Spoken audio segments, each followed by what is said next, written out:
Our officials for today's game, the referee John Nealon is tossing the coin. The flip was won by Iowa. Apparently they declined for the now they declined or deferred until the second half. So Indiana will receive the football. So let's take a look at the Indiana offense.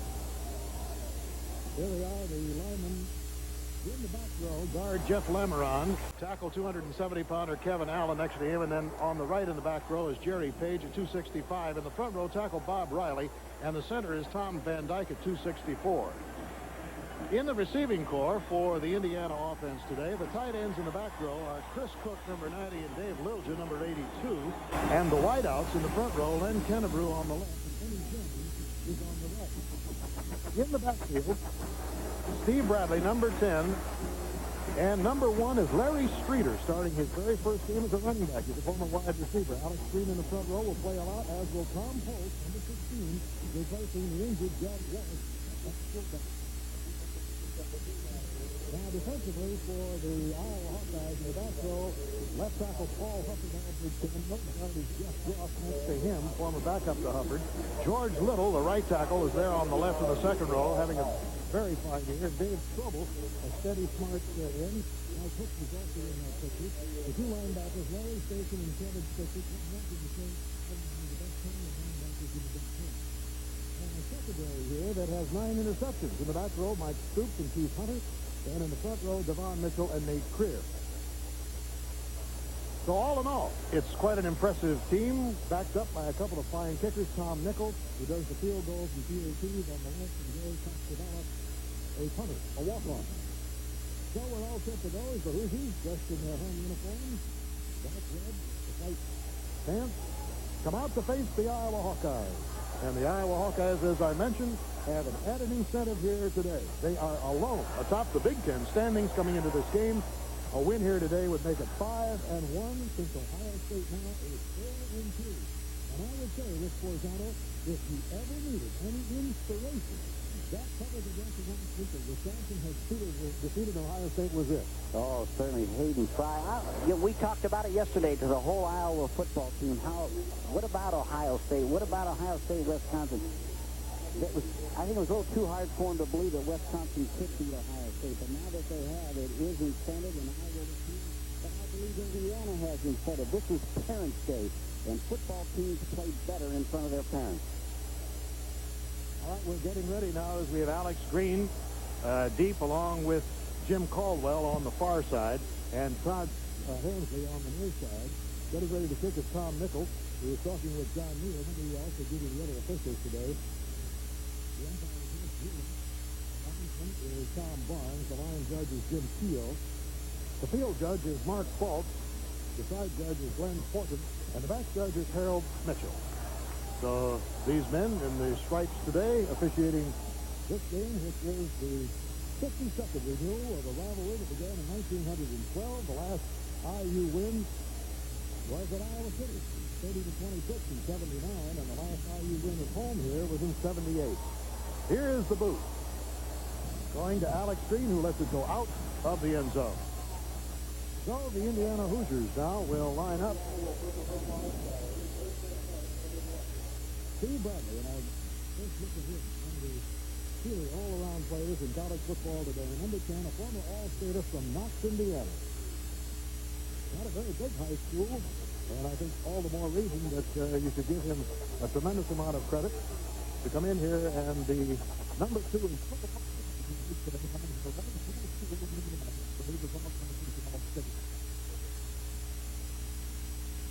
Putting a hole opening up for Larry Streeter, starting his first game, number 1 at the running back spot. Gain of 3 on the play. Larry has an interesting story. I say it's his first start. You might think, well, he's either a freshman or a sophomore. Not so. He is a senior, a former wide receiver converted just in the last couple of weeks, and the coaching staff was very impressed with him. Well, they said he's gone out and done his job, going from 5th string to 1st string. Second and 6. Streeter wedges his way across the 26-yard line. Brought down by Larry Station, number 36, and we probably will be mentioning that name a number of times. So it makes it 3rd down. And Oftentimes, Chris Lozano, you hear the third down conversion rate. What to a coach is an acceptable third down conversion rate? Yes, because third and short, third and medium, third and long, you say 55% of the time you must make it, but you total them all up together. Well, here it is, 3rd and 4 with Green and Streeter in the backfield. The pass is completed. Up to Alex Green, who is also a running back. However, he was nailed by Kevin Spitzig short of that first down. Well, I don't know that I've ever seen a pair of better linebackers than Spitzig and Station. As we stated, when Station hits you, you stay hit. And that time, it was so close to a first down for Indiana, but they came up, made the hit, and boom, it is first down or fourth down for Indiana.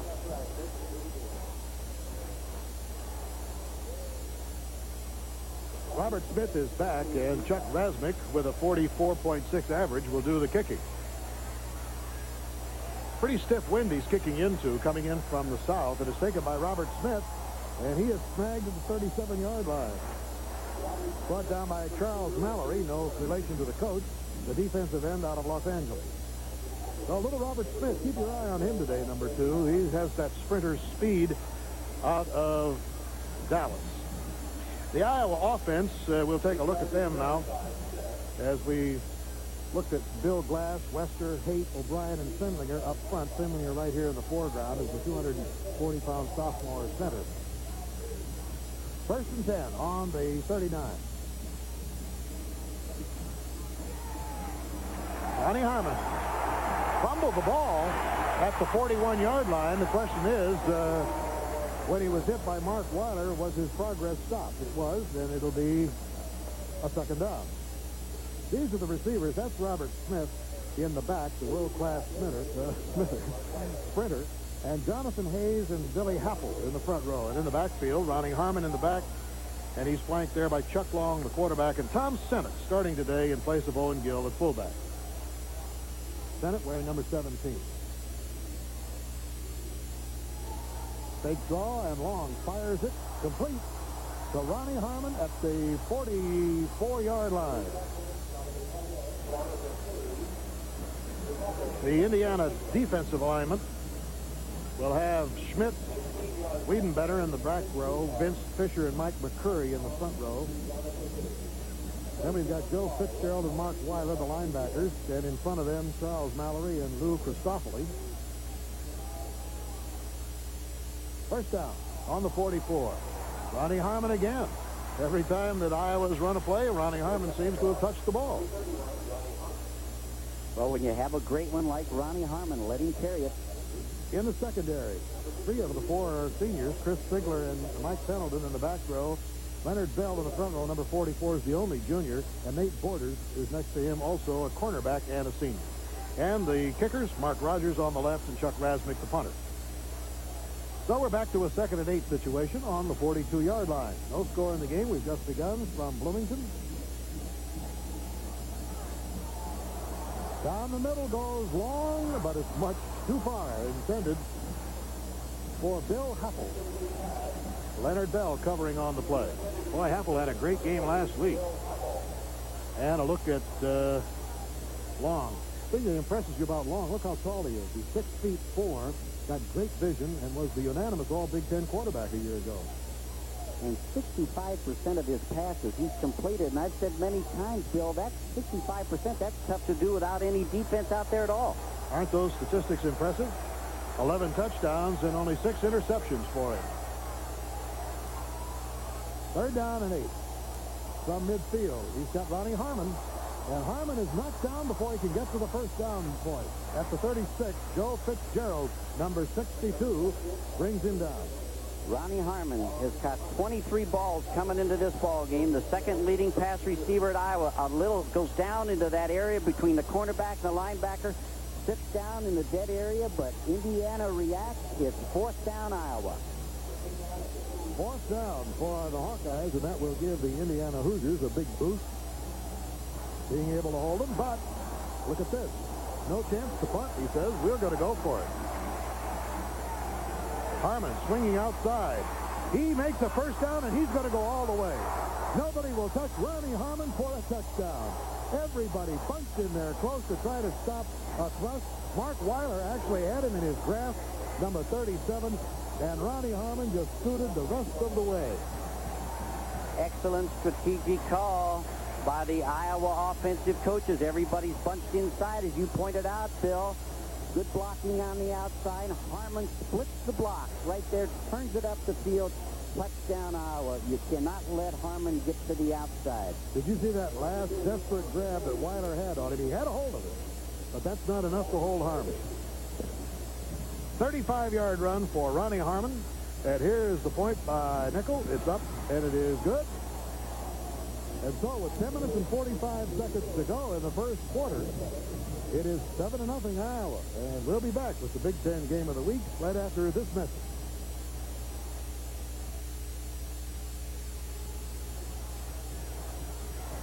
Written consent of Indiana University and the Big Ten Conference is prohibited. In case you joined us late, Wisconsin has defeated Ohio State today 16-14, and in the fourth quarter in Ann Arbor, Michigan is leading Illinois 26-10. Two very big surprises, one bigger than the other. That's what happened after Iowa got into Indiana territory with fourth down and less than a yard to go. Indiana bunched in there close, and the Hawks swung outside. I have an idea, Rick Forzano, that Hayden Fry, who was a mastermind on the sideline, knew exactly what was going to happen. That's the thing you're scared of when you're a defensive football coach in short yardage, that the running back may just jump outside and go for 6 on you, and Hayden Fry called it perfectly, as you pointed out. Here's the kick by Nichols. Alex Green lets it go over his head. So, once again, Indiana will take over the football. Purdue is leading Northwestern in the second period by the score of 20-0. That's the other Big Ten game going on this afternoon. As you know, there will be one tonight, and that will be the game at Minnesota, Michigan State. Well, the Hoosiers come out now with 1st and 10 on the 30.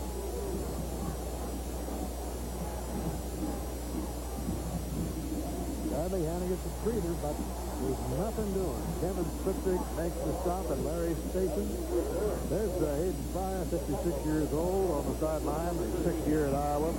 Big Ten Coach of the Year in 1981. And I think he's going to be a big contender this year for that honor. He was a former high school quarterback in Texas, and then went to Baylor, where he played quarterback for 3 years, graduated in 51, joined the Marines, and has had a brilliant career as the head coach. 2nd and 11 for Indiana. Rush goes on. Bradley delivers it out. It's caught by Ernie Jones at the 42-yard line, and it's a first down for the Hoosiers. Keith Hunter making the stop. Good call by Indiana. Get Bradley away from the traffic. Bring him out a little bit off a play-action fake. Bradley can deliver the ball. Great wrist action. Strong arm boom to Ernie Jones, and they've got a first down, Indiana.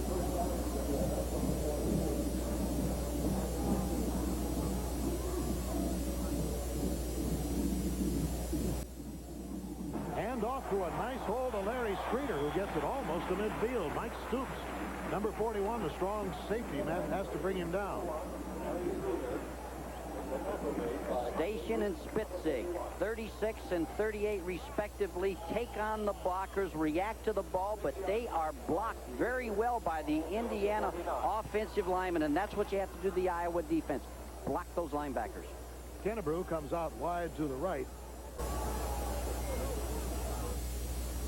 That's Green in motion. Well, Indiana is really disdaining the pass, trying to run it through there, and Jeff Drost, the nose guard, makes the stop.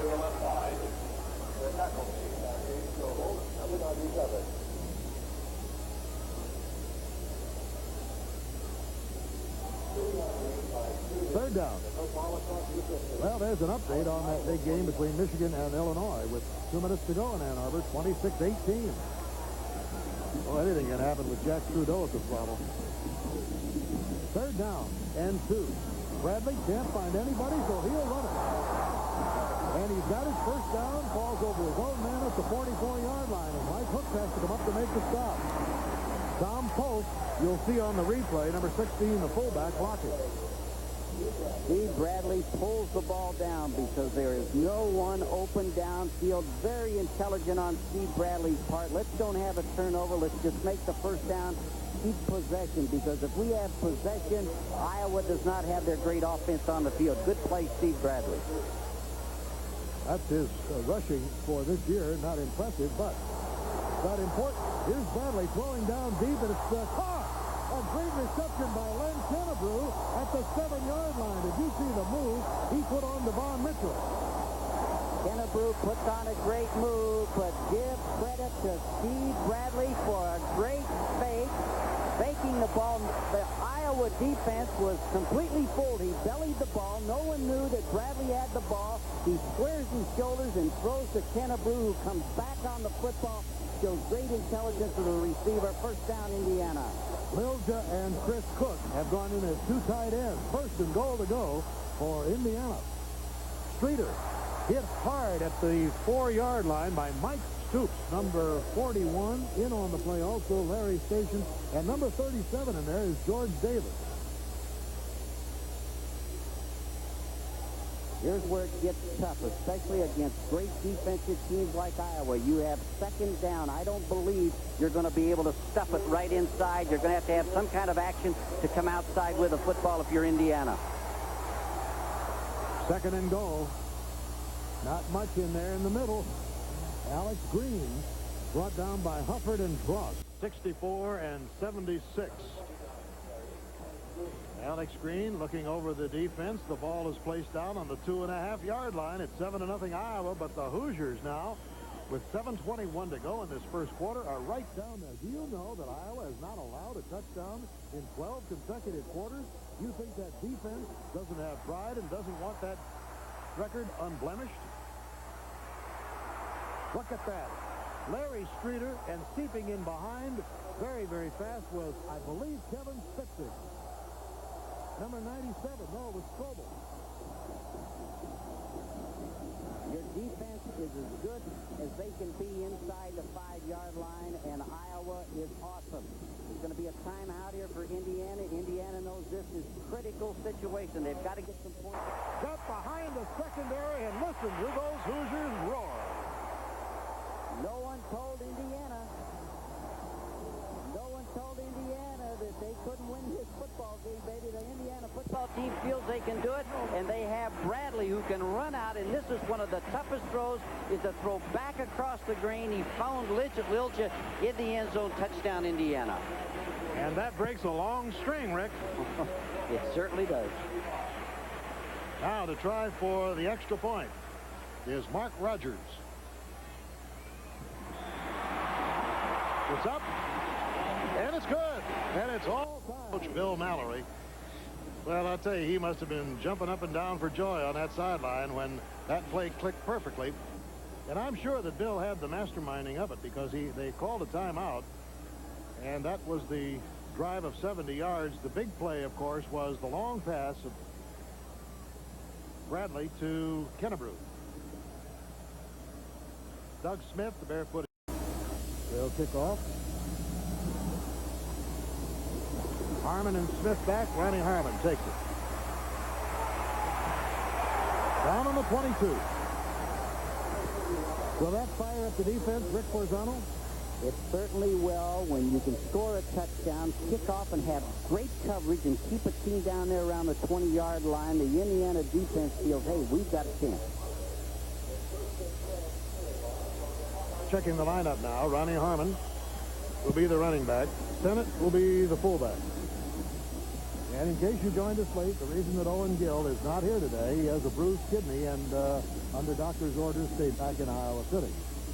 First and 10. Tie score 7-7, and Iowa goes to work from the 22. Fired off to Smith, and he's very elusive. Boy, I'll tell you, he caught it on the 34 and got it up to about the 37-yard line. Protection is the name of the game when you're throwing the football. Then that offensive line of Iowa gives plenty of protection to Chuck Long off of that play-action fake. He finds Robert Smith, who is averaging 32.6 yards a reception. He is a threat. A sophomore out of Dallas. He caught 3 passes against Purdue for 3 touchdowns. And here goes Ronnie Harmon, who was hit by Joe Fitzgerald, number 62, and Belden. Right at about the 38-yard line, 39 they're going to spot. We talk about Larry Station and Kevin Spitzig for Iowa. Indiana has 2 exceptional linebackers, number 62, Joe Fitzgerald, and number 37, Mark Weiler. Here's the final.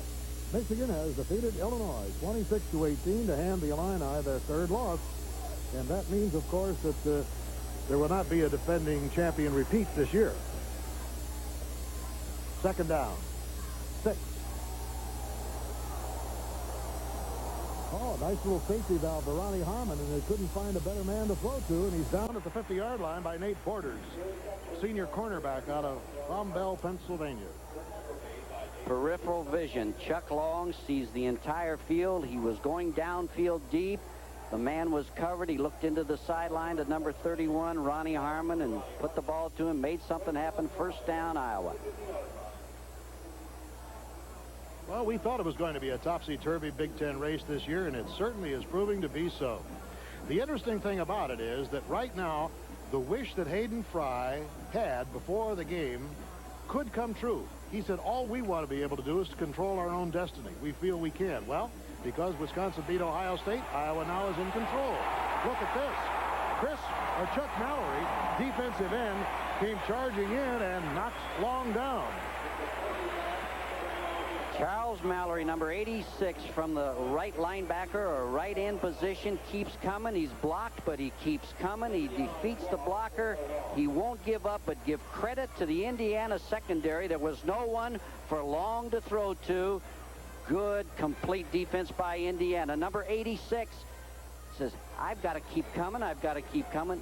Makes the stick. But good sack, Indiana. 2nd and long, about 17. And Long looks over for the screen. Across the fingertips, however. Now Tim Sennett, the fullback. Mark Weiler putting the pressure on. Number 37, forcing that play a little too early. And now, listen to this crowd as the Indiana defense has taken over. 3rd down, 17. Very appreciative crowd.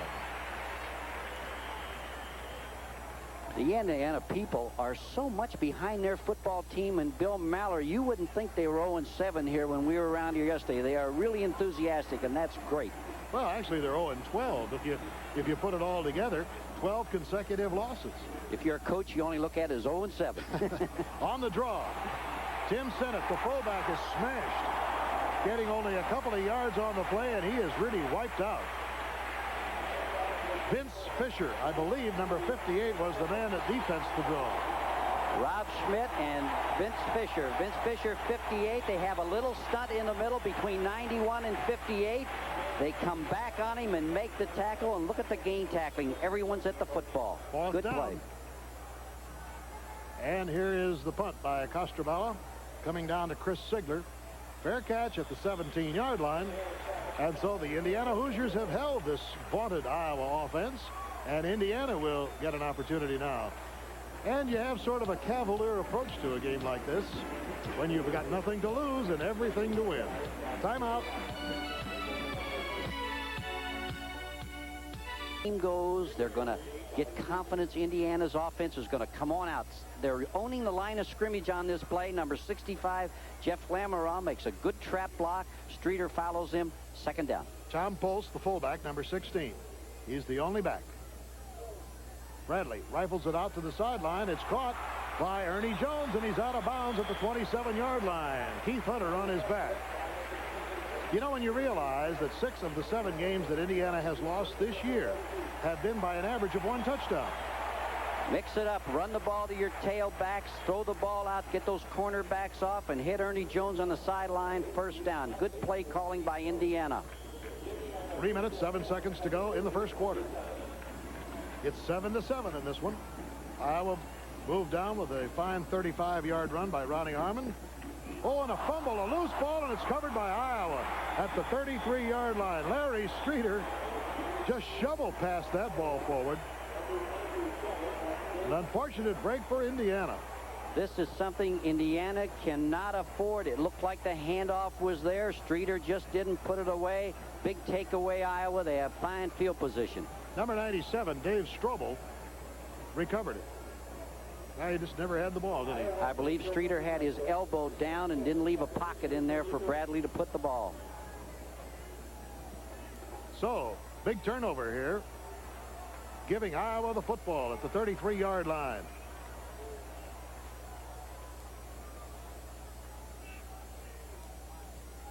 Chuck Long looks out. He's got Smith on the sidelines. There he is, and it's over his head. Leonard Bell covering on the play. I started to mention Robert Smith and what a great day he had against Purdue. He caught touchdown passes of 51, 31, and 38 yards in an afternoon when Long was 17 out of 21 for 369 yards. So that gives you a rough idea of how careful you've got to be against this Iowa team. You can't be much better than that. Long to Smith. Look out. They'll make you hold on. Then stick a Ronnie Harmon in there, baby, and you have problems on defense. Second down. The ball on the 33. 7-7 is the score. First quarter. Delay, and it's given to Ronnie Harmon on the cutback. He's cut down by Joe Fitzgerald, number 62. Here's a halftime score. The Purdue Northwestern game going on now. 35-0. Boy, the Boilers hopping mad after losing to Illinois last week. That's a good football team, I'll tell you. Third down, 5. And in case you missed it, Illinois lost today to Michigan 26-18. Third and 5. Long flips it out to Ronnie Harmon. And Ronnie is pulled down by Chris Sigler and out of bounds, but it's a first down at about the 21-yard line. Number 85, Lou Christopoli from Indiana, gets pressure from the top, but Long always having the presence of mind and looking for number 31. Ronnie Harmon finds him in the flat. First down, Iowa. Ronnie Harmon, one of the most dangerous receivers in college football, and certainly one of the most exciting runners. And you consider he's number 2 in the nation in all-purpose running. Here comes the big reverse, and it's Robert Smith, the speed merchant out of Dallas. And Sigler stops him at the 12-yard line. Good call down in the scoring zone. The defense is really pursuing. Come with that reverse, counteraction them, and especially with a young man like Smith. Watch the open side. 85, Lou Christopoli had the containment. He fell asleep a little bit on that play, and Robert Smith is able to make 9 yards on a reverse. Well, as you can see from that brief graphic, he's only 5'11" and 175 pounds. But a world-class sprinter. Checks out of the lineup now.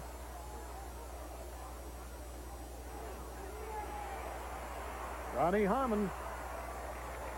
Oh, boy, I'll tell you, he is so elusive. Even in traffic, he seems to be able to weave his way through there.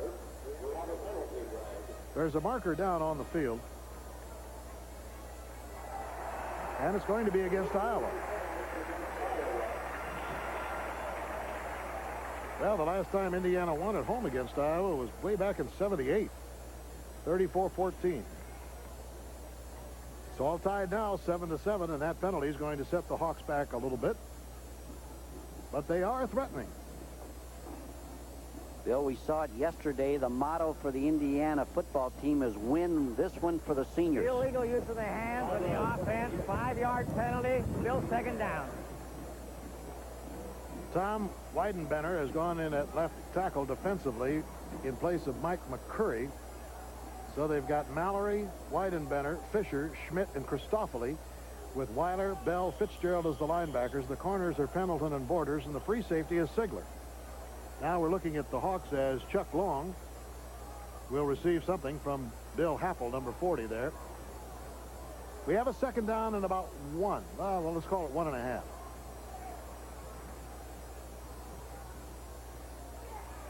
Ronnie Harmon gets the first down. First and goal to go. And we're in the final minute of this first quarter. Ronnie comes from Laurelton, New York, and his brother Kevin is a freshman this year and actually is a backup running back. We might even see Kevin today. They were in the same backfield at high school, Bayside High School in Laurelton. Quite a combination. Kevin came here as a quarterback. I say came to the Big Ten. First and goal. Harmon on the sweep, gets a block from Sennett, cuts to the 5. Leonard Bell, Mike McCurry.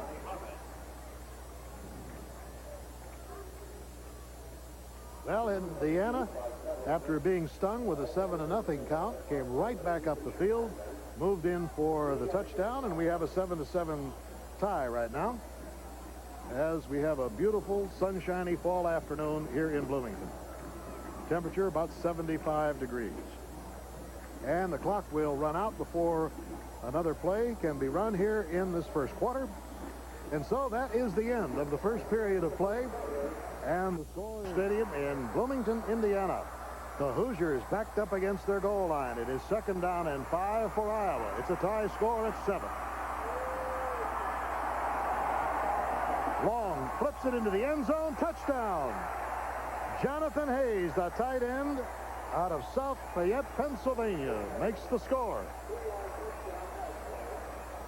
Boy, what a confident move Long makes here. Good call by the Iowa people again. They 2nd down. It looked like they might rush the football. Instead, that action fake, that's what the linebackers and secondary was facing. And there was Jonathan Hayes in the corner of the end zone. Good faking by Long.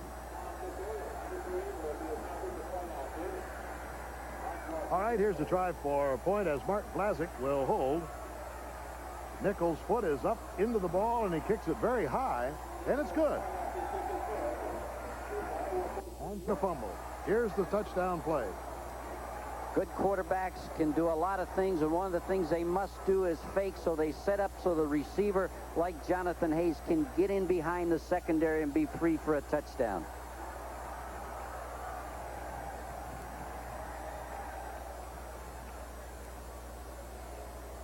So the Iowa Hawkeyes now will kick off, and Indiana is hoping for a good field position because the wind is blowing. Well, next week the Iowa Hawkeyes will return to host the team that defeated Ohio State today, Wisconsin. Indiana goes to Ohio State. How did you like that? Todd Hansley on the far side, Alex Green, and then Caldwell. That's the lineup next week in the Big Ten Conference, and the race is heating up. Well, that Michigan-Purdue game will be a good one, too. They'll all be good. Indiana's really got quite a schedule, though, playing the 2 top contenders in a row, Iowa and Ohio State. There's that high, rather short kick. It'll be taken by Green. Up the center he comes and gets a good shoulder at the 21-yard line.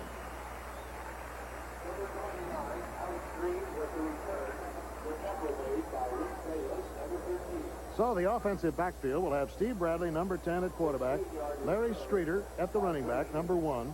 Tom Pulse, sophomore out of Aliquippa, Pennsylvania, is the fullback today in place of Walsh. And Ernie Jones, number 27, will be the flanker. Kennebrew, the split end. And Terry Smith is in as a second flanker, number 95. Good faking by Bradley. Throws it incomplete. Intended for Ernie Jones at the 34-yard line.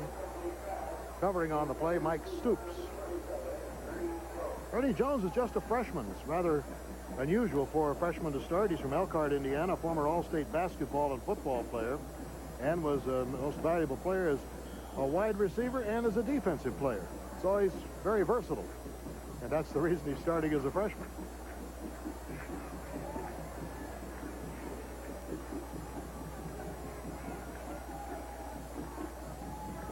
Oh, boy, there's nothing doing there as George Little, number 77, a senior out of Duquesne, Pennsylvania, tipping in at 254 pounds, had that play well diagnosed and greeted Mr. Streeter with his calling card at about the 18-yard line. Two of the best defensive tackles in the Big Ten, 64 Paul Hufford and 77 George Little. They sandwiched Streeter right in between. They had penetration. Big defensive play, Iowa, 3rd and long. 3rd and 14.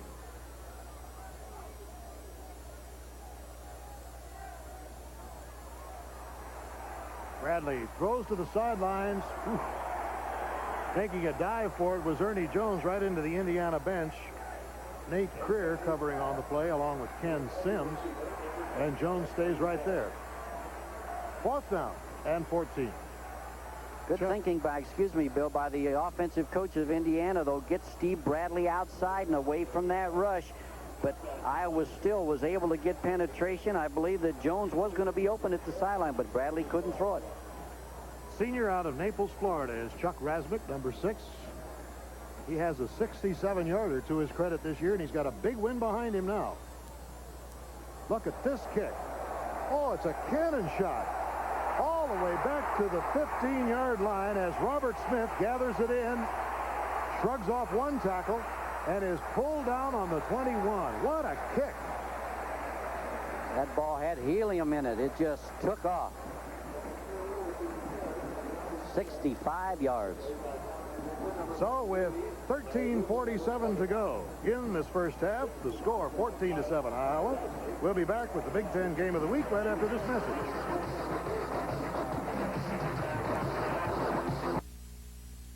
Game of the week between the Spartans of Michigan State and the Hawkeyes of Iowa, direct from Kinnick Stadium in Iowa City. That'll be starting at 2 o'clock Eastern. Handoff goes to Sennett. Gets a couple of yards before he's knocked down by Joe Fitzgerald. Sennett pressed into a starting role today because of Owen Gill's kidney injury. And so Tim, a junior out of Winnetka, Illinois, New Trier High School, has a lot of pressure on him today.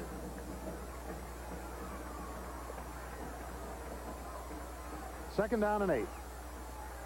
Handoff goes to Ronnie Harmon. And he's ridden up by Charles Mallory on the far sideline, number 86. So difficult to defend the fine running back like Ronnie Harmon is. Start up the middle, bring everybody to the inside, then jump to the outside. But Charles Mallory does an excellent job of keeping Harmon contained and runs him to the sideline. 3rd down. 3rd down and 4. 14-7 is the score. Iowa's out in front. Jumped off to a 7-0 lead. Indiana moved down and scored. And now Iowa's regained the lead after recovering a fumble. Right over the middle to Jonathan Hayes. And he's got very close to a first down at the 32-yard line. Mark Weiler making the stop on it. Once again, in case you did join us a little bit late, Wisconsin defeated Ohio State today in what must have been a thriller in the rain up at Madison, 16-14. Michigan defeated Illinois 26-18.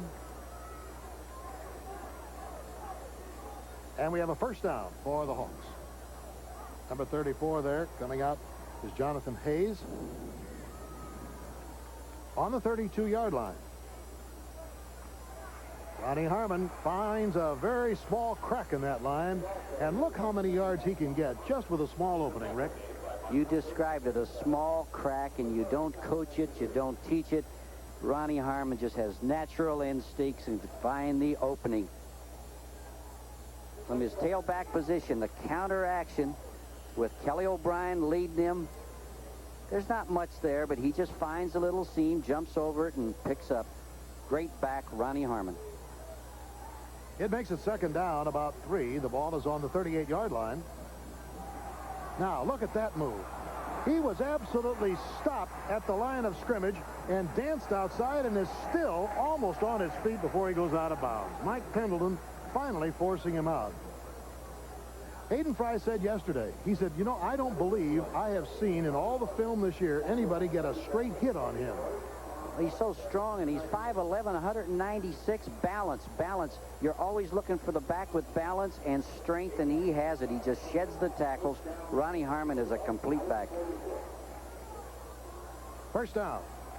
The Hawks moving now on the 46-yard line.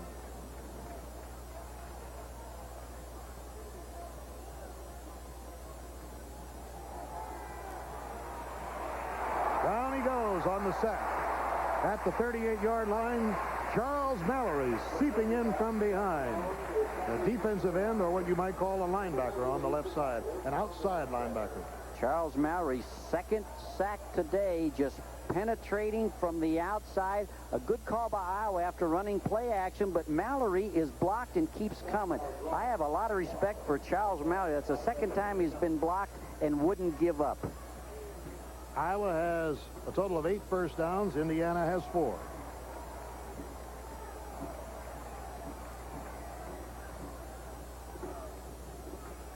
Second and 17. Well, I don't know whether it was a delay or whether somebody moved, but there is a dead ball foul here. Indiana's been changing their defense, and that time it confused Chuck Long a little bit. And I believe we're going to get a delay of game penalty. A delay of game on the offense. Still second down.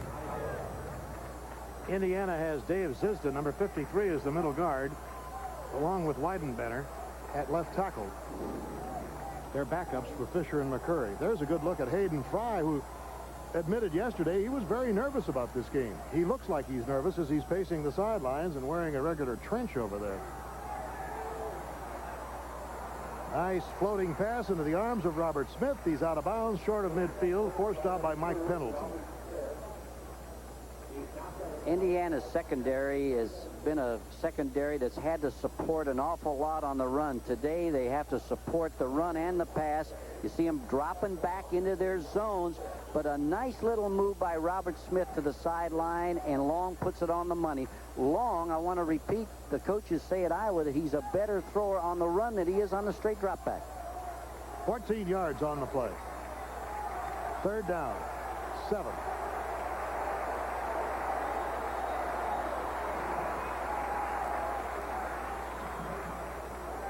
And the flip back goes to Robert Smith on the reverse. He's missed.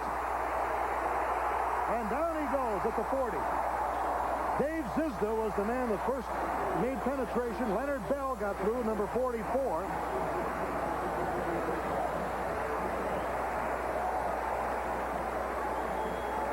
Bell here. How many times you tell the defensive man, get as deep as the deepest. Leonard Bell smells the reverse, gets a piece of Smith, and now the Indiana defense reacts. Good play, Indiana team defense. There's the punt that goes off and out of bounds. It'll be close to the 30-yard line. Nickel, who is the short sort of pooch kicker, knocked it out of bounds at the 29-yard line, and with 10:14 to go in the first half. And the score, 14-7, Iowa over Indiana. We'll be right back with the Big Ten game of the week after this message from your local station. First half, and Indiana has the football at the 29-yard line, trailing by 7. Bradley, who is 5 out of 7 so far, has this one batted down at the line of scrimmage, intended for Alex Green, and Paul Hufford, I believe, was the man that got his big paw on it.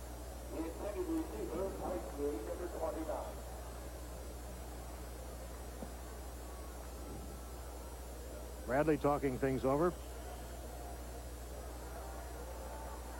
He's a big fellow, 225 pounds. He doesn't look that heavy, but he's 6'3".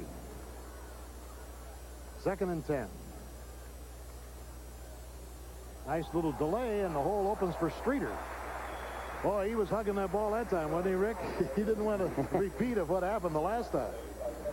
Streeter said, I'm not going to fumble the ball. I'm going to follow my guard. And he delayed just enough and showed intelligence again as a running back and followed the pulling guard up in there.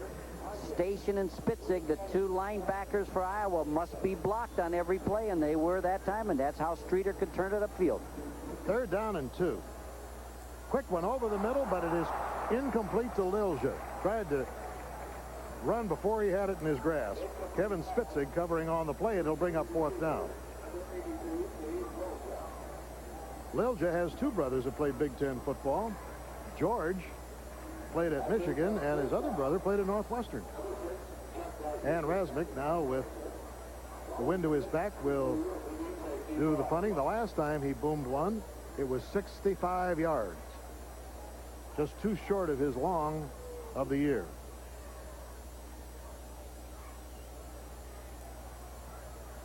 This is a good kick, too.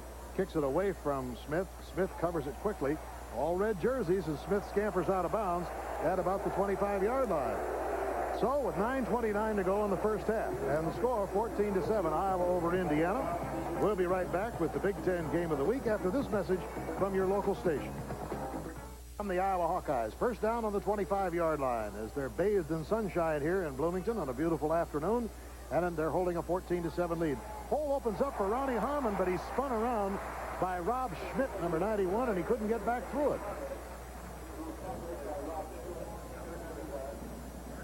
Rob Schmidt, number 91, sheds the blocker, keeps his ground, turns back to the inside, makes the tackle on Ronnie Harmon.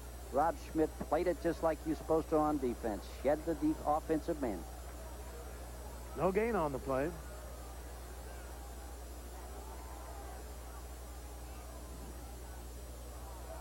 Quick little drop back as Long spirals it out for a short gain to J.C. Love Jordan, number 15.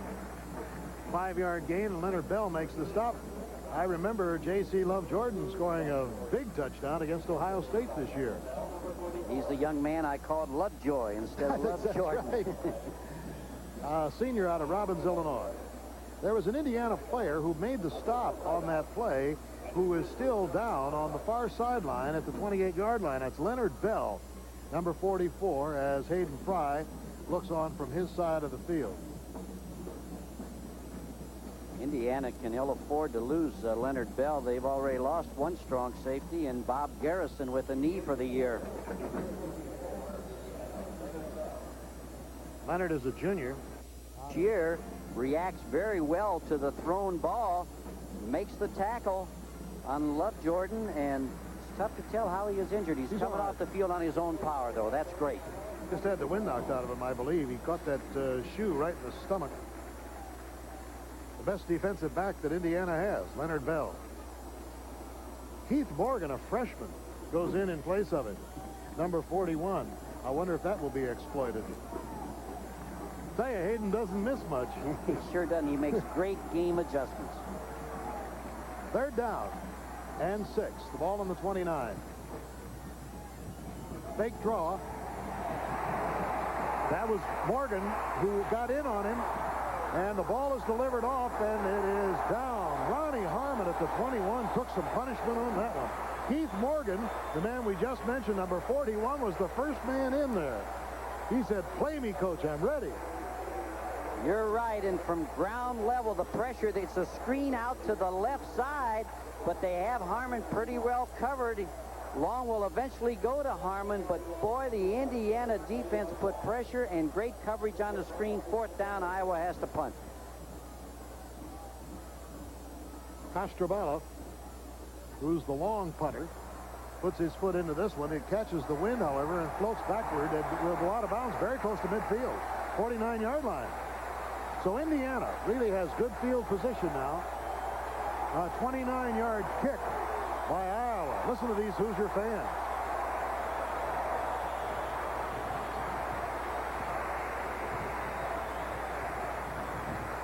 In doing the Big Ten football preview this year, we went to Iowa City and talked to Hayden Fry, and he said, "You want me to summarize the race this year in one word?" I said, "Yes, sir." He said, "Dogfight." He's right. 7.5 minutes to go in the first half. Streeter is blocked and knocked down. Well, it's pretty hard to make that penetration. That Mike Hooks, number 91, was right there when his road was blocked. There just seems to be a solid concrete wall up front. So big is the Iowa defense. They shed the blocks. Little is in there. Hufford is in there. Station is in there. Great team defense. You see Mike Hooks, the whole front five, plus the two linebackers. Terry Smith and Ernie Jones, two flankers, are in as Bradley gets away from one man and looks downfield, throws to the sideline, and is caught by Terry Smith, number 95. He falls out of bounds at the 27-yard line. He and the defender, Devon Mitchell, are having quite a go at it, and Terry Smith, the senior out of Fairfield, Ohio, got the better of it. Iowa had a blitz on. Bradley's able to escape it and throw the ball right down the field to Terry Smith. And does Terry Smith make a great adjustment on that ball? But Bradley found him open. First down, Indiana. They are threatening. 26-yard gain on the play. The ball is on the 27. It's 14-7. Iowa leading. Streeter piled up at the 25 by Kevin Spitzig, number 38, making a very strong bid for all Big Ten honors this year.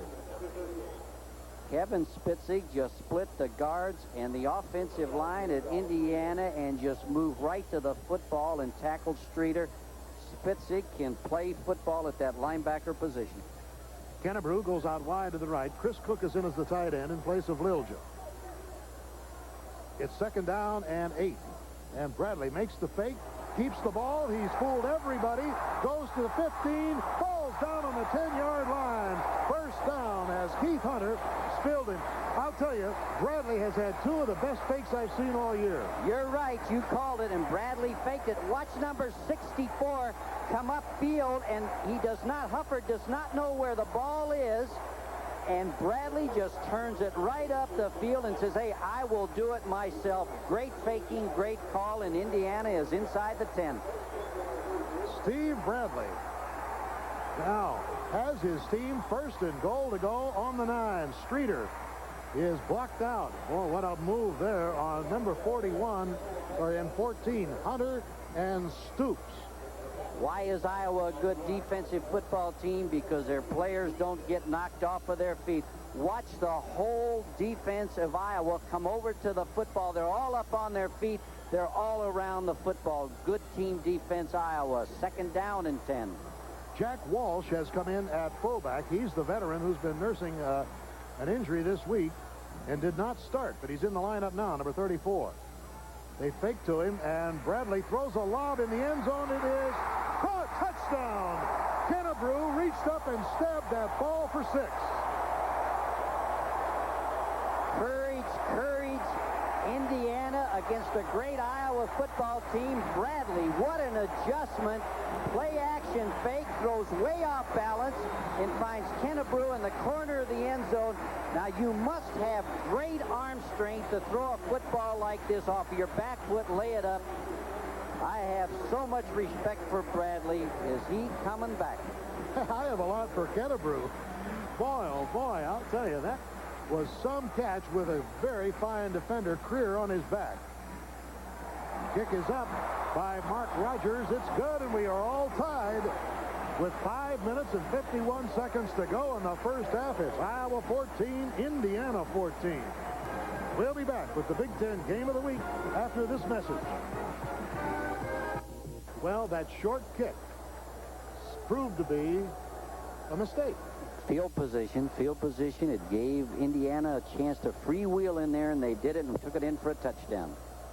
Doug Smith kicks a long, high kick, and that's going to be too much. It's going to cost him another 10 yards. Whenever the kick goes over the end line on the fly, it comes out to the 30 instead of the 20.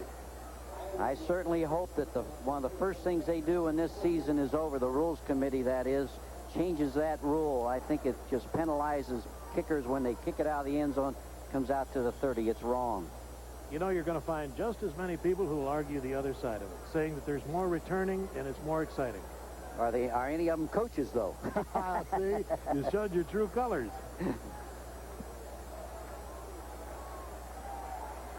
Five minutes, 51 seconds to go in the first half. The Iowa Hawkeyes have been tied by Indiana, 14-14, and Chuck Long sets the team. Rifles it out to the side to Robert Smith. He has a first down at the 42-yard line. Iowa can pick up 10 to 12 to 15 yards faster than any team in the country. Well, the cornerback has to give a world speed sprinter like number 2 Robert Smith there all the cushion in the world, and that time they did, and Smith just takes it to the sideline. Long spots him, but see how much space there is between Smith and the cornerback, Mike Pendleton. I'd do the same thing if I was Pendleton. Iowa trying desperately now to take a lead to the dressing room at halftime. They don't want to give these Hoosiers too much inspiration. Again, that little pass off to the side, and Smith is down at the 44-yard line. Christoffoli, oh, it was Ronnie Harmon, not Smith. Christoffoli making the stop. Ronnie Harmon really showed something that time. He catches the ball. He's inbounds, but he has the presence and the poise to stick his arm out with the ball, stick it out of bounds, and stop the clock for Iowa. Watch this little move now by Harmon. He's inbounds. Says, hey, stop the clock. Excellent move. Second down. About 9.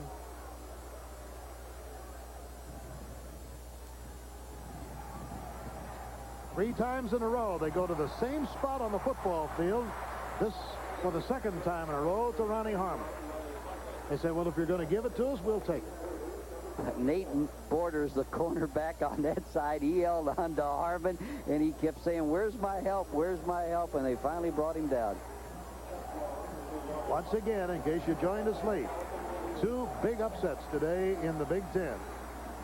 Wisconsin defeated Ohio State 16-14 in Madison, and Michigan defeated Illinois 26-18 in Ann Arbor.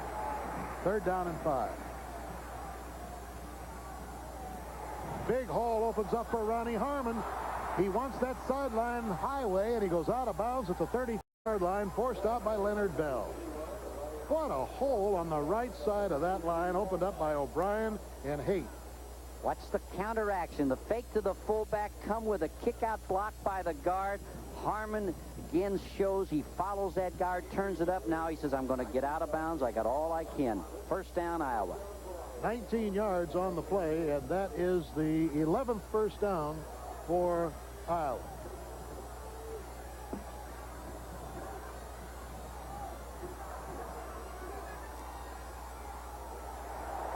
Boy, the Indiana defense led by Dave Zizda, number 53, closed in on Sennett, and he got 0.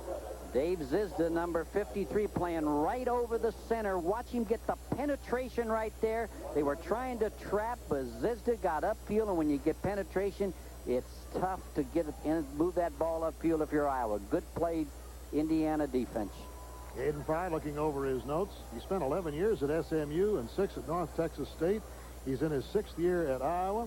His teams have shared 1 conference championship, gone to 3 bowl games, and finished in the league's first division every year. And in this quarterback, Chuck Long, he has a dandy. Second down.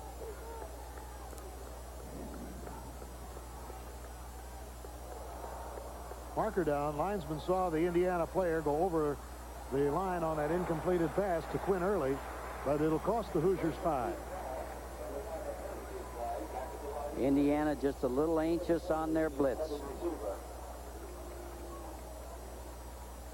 Timing of a blitz is so important so that quarterback can't see it. You want to save it to the last second. That time the Indiana defense was just a little anxious.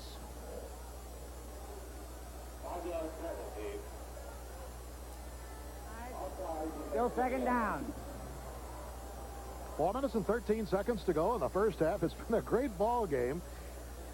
And, you know, Rick, I couldn't help but think, I was here 2 years ago to call that game between Iowa and Indiana. And there were many of the players on this same team that played in that game. And we were talking about it yesterday with them and say, listen, we're going to win this one. They lost that one 24-20. Out to Happel. He's beleaguered there and knocked down by Chris Sigler and Joe Fitzgerald. 4 and 62. Chuck Long, poise, everything as a quarterback. They have a bad exchange. The ball is bobbled. It's just bouncing up and down. He goes back in and gets it. Says, hey, I know where Happel is. He's at the sideline. I'll drill it to him.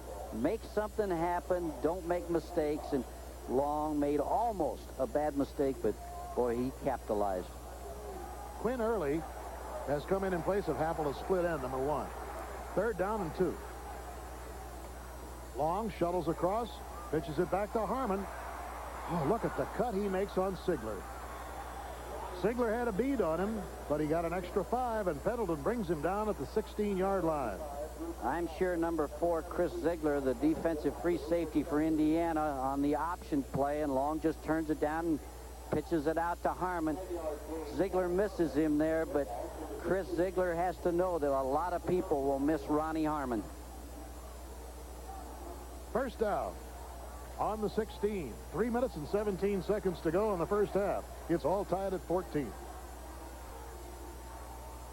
Delay to Harmon. Look at the hole open up. He dances around and is pulled down by Tom Hendrickson, number 43, out of Columbus, Ohio, believe it or not, playing for Indiana. On that draw play that was handed to Harmon in the backfield, it looked like he might be stopped at the line of scrimmage. What's he end up doing? Picking 8 yards up. Tough to defend against. He's uncanny. He and Keith Byers are number 1 and number 2 in the nation in all-purpose running. 2nd down and 3. Long tries to duck inside. Down he goes at the line. Joe Fitzgerald making the stop on him. He wanted to pitch it back, but again, the experience of Long prevented him from so doing. Well, he wanted to pitch it back, but Indiana had the pitchman pretty well covered, and Chris Ziegler comes up, and also number 62, Joe Fitzgerald. But Long is a load. He is a big guy, and he just keeps trying to turn it up. But that was good defense by Indiana. 3rd and a long 2. Big play coming up here as you get an end zone view of it.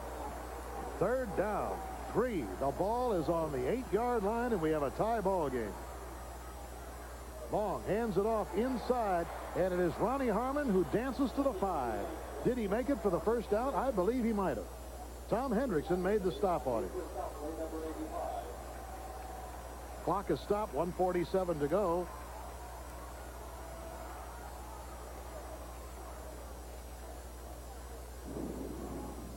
And it's a first down, the 13th for the Iowa Hawks.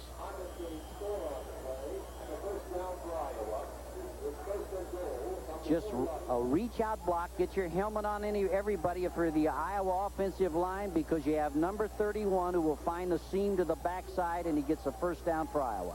1st and goal on the 4. Hand off to Harmon. Swings outside. It's a foot race now with Pendleton out of bounds at the 3.5. Well, Pendleton wouldn't give up on him.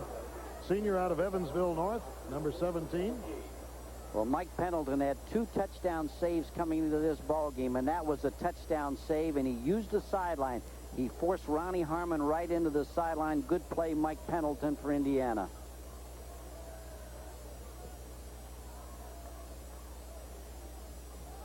One minute, 24 seconds to go. Pendleton's a dash man. He runs the 40 in 4.4, so Harmon didn't have any edge and speed on him.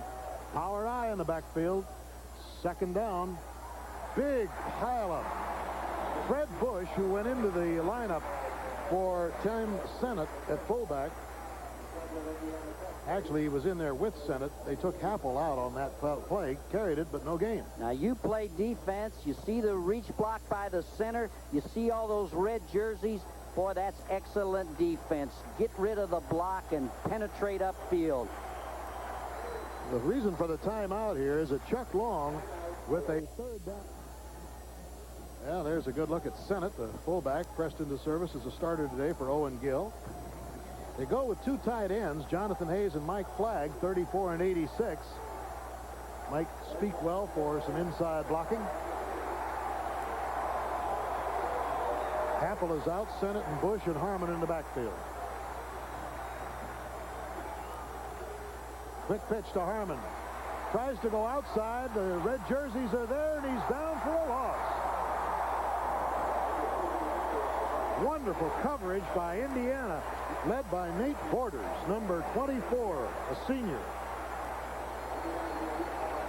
When you're down inside the 5-yard line, you tell your defense you're on a cliff. You're on a cliff. Hayden Fry knows that his team is trying to get over that cliff. He's going to help Harmon.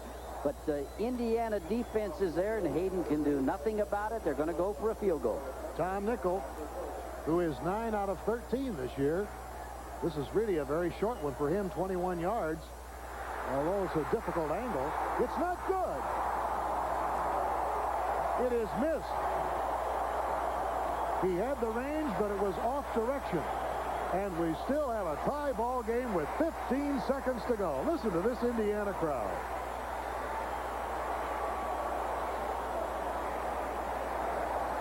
Well, we've had 2 upsets in the Big Ten already today. We may be looking at another one, Bill Fleming. Let me tell you, when this score at halftime, if it stays this way, is flashed across to the various stadiums across the country, you're going to hear one loud roar.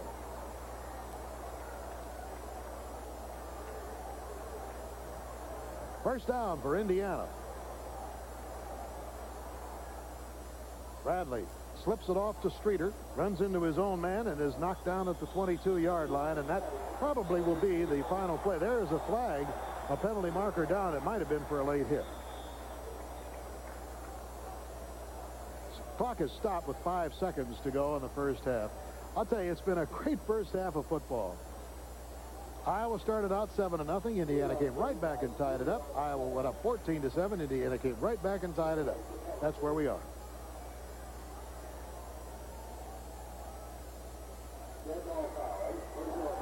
Personal foul against Iowa. So the dead ball foul will move it 15 yards. And with 5 seconds to go in the first half, Indiana will have one more play here. Got a wonderful halftime lined up for you. Some dead ball, personal foul, defense, first down. Jim Bonds has interviews with personalities of Indiana and the excellent IU marching band. We're also going to have highlights of that Wisconsin-Ohio State upset, so stay tuned. Here's Bradley being chased. Hufford on his tail. He throws it. It is caught by Alex Green, still on his feet. And he's out of bounds, knocked out by Devon Mitchell. And it runs out, and Devon Mitchell saves the touchdown. Listen to this crowd, standing ovation for the Hoosiers.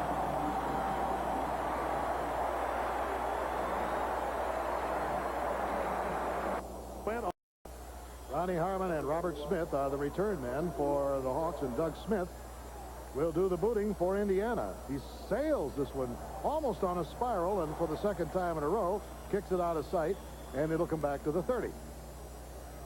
The Iowa offensive line will have Glass and Wester, Haight, O'Brien, and Sindlinger. The receivers will be Smith, Jonathan Hayes, and Bill Happel, and the backs Ronnie Harmon, Chuck Long, and Tim Sennett. On the 30, defensively for the Hoosiers, Schmidt, Fisher, McCurry, Fitzgerald, Weiler, Mallory, and Christoffoli. In the secondary, Sigler, Pendleton, Bell, and Borders. And it's 1st and 10. 14-14. The Hawkeyes know that they can control their own destiny in the Big Ten, win the championship, go to the Rose Bowl if they win them all from here on out. Long on the option. Thought we might see a little more of that. It was wide open for him in the first half, and he spins off almost 10 yards. In fact, I'm going to say it is 10 and a first down. Charles Mallory bringing him down. When you sprint out with the football, the quarterback that is, you come out looking for the pass first. You look downfield, everyone is covered, tuck the ball, come inside the block and pick up what you can. And this is exactly what Chuck Long can do. He's so intelligent. They're covered down the field. Make a first down on your own. Robert Smith goes out. Scott Helverson comes in as the flanker. Ronnie Harmon spun down to the ground at the line of scrimmage. Leonard Bell making the penetration, number 44, and number 91 in there was Rob Schmidt. I think they're keying on him a little bit. Of course, let's say this. Without Owen Gill in that backfield, maybe they have a little more opportunity to do that. Absolutely. It's just one last person to key on, but give Leonard Bell, the strong safety of Indiana, credit. He came up, forced the play, turned it inside.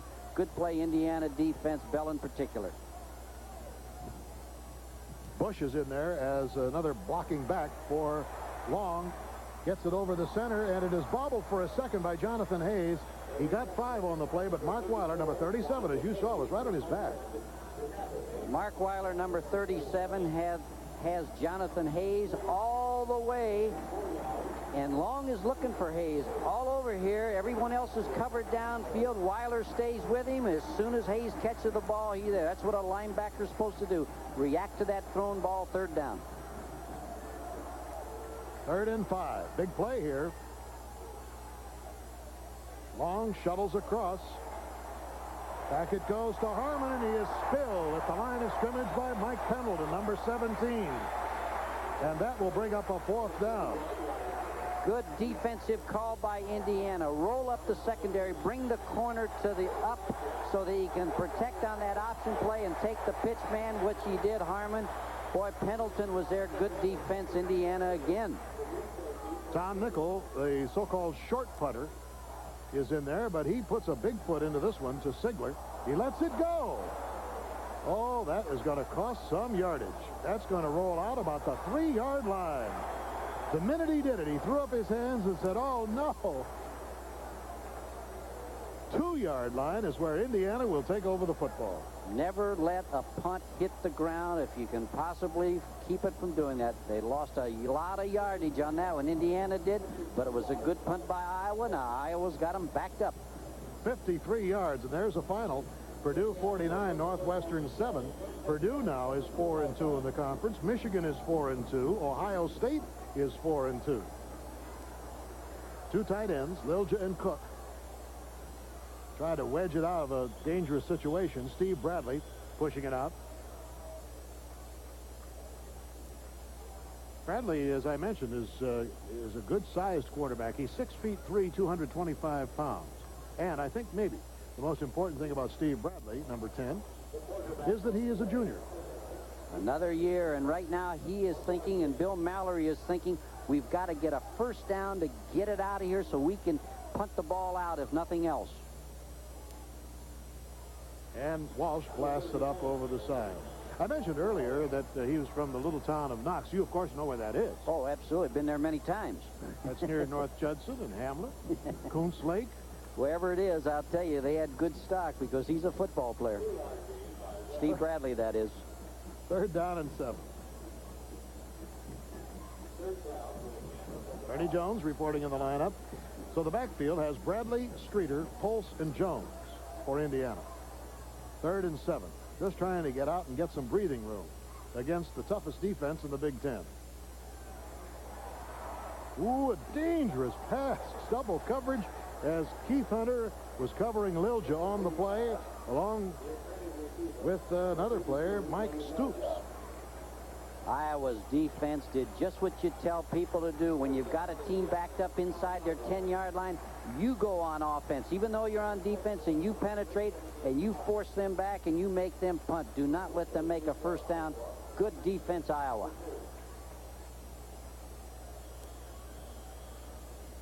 Chuck Rasmick, with the wind to his back and with a 65-yard punt already to his credit today and a 44-yard average, is a good experienced punter. And he bangs this one out of there on the fly, 65 yards. Here's Robert Smith. Hard to contain, but the Hoosiers get him. Joe Huff on the special team, number 35, brings him down. And we have 11:32 to go in the 3rd quarter.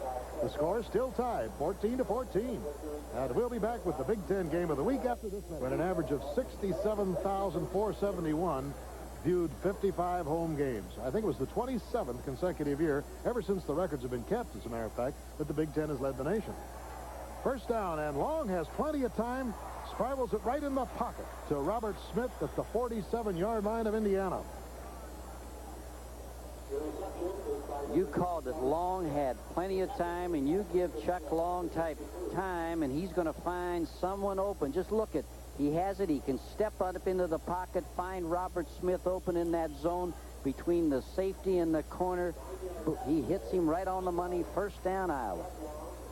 Aren't you impressed with the emotion of Indiana? Oh, just tremendous. They came out ready to play, and they're still revved up. And I told you, Parents' Day does something for that, too. Ronnie Harmon seeps in behind a wedge of blockers for the first down as Charles Mallory brings him down on the 42-yard line. I'm amazed at this young man, how he works. He goes all out on every single play that he runs. And as I mentioned earlier, his younger brother, Kevin, is a freshman this year, former great high school quarterback. So it very well could be that we'd have two Harmons in the backfield next year, a senior and a sophomore. Indiana says one is enough right now. 1st and 10. 10.5 minutes to go, 3rd quarter. Quick one out to Happel. He's out of bounds at the 38-yard line, knocked out by Chris Sigler. Get a good look at Bill Mallory there on the sideline. What a job of coaching and getting ready for this game he's done this week.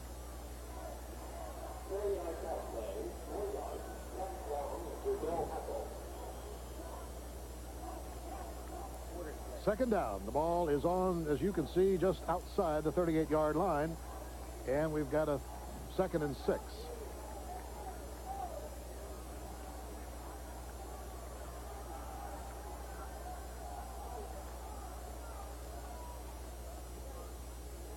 Give goes to Harmon. Tries to cut back against the grain, and there's nothing there at the 35. He's spilled by Joe Fitzgerald. How many times have we said that name of this senior from St. Louis? Joe Fitzgerald, number 62, and Mark Weiler, number 37, in tandem, the leading tacklers on this Indiana team, and they went right to the football. Both of them were there, and they stopped him. 3rd down and 2. Bill Mallory, in his first year at Indiana, is 49 years old. He's in his 50th year as a head coach, and that's his record. He's still looking for victory number 100. It's been kind of elusive this year for him. Graduate of Miami of Ohio, the cradle of coaches. 3rd down and 2, and a big 3rd down play once again for Indiana to try to stop the Hawks to get the ball. Pitch goes to Harmon. What a move he makes to go out of bounds and make the 1st down. Chris Sigler forced him out. I think the comment that Hayden Fry said, he's got the loosest hips I've ever seen on a player. I don't know what that really means. He has loose hips. He can swing them out and keep them away from the tackler. But the biggest thing he does on this play, he accelerates. That little move inside, you can't teach that, and he just gets enough. Look, he isn't down yet. He is a great back. I'd hate to be Indiana's defense right now trying to defend that little guy. Well, there's another Harmon in the Big Ten of a few years ago who had those snake hips. His first name was Tom. You remember him well, I know. On the 25-yard line, gain of 5 quick yards, and McCurry brings Tim Sennett down. 2nd and 5. We have a tie score, 14-all. We have 9:15 to go in the 3rd quarter. Iowa is just methodically moving that ball down the field, going inside and outside, doing a great job on offense. And one of the best thinkers at quarterback, Chuck Long. Pitch to Harmon. 1st down as Pendleton tries to slow his progress at the 20.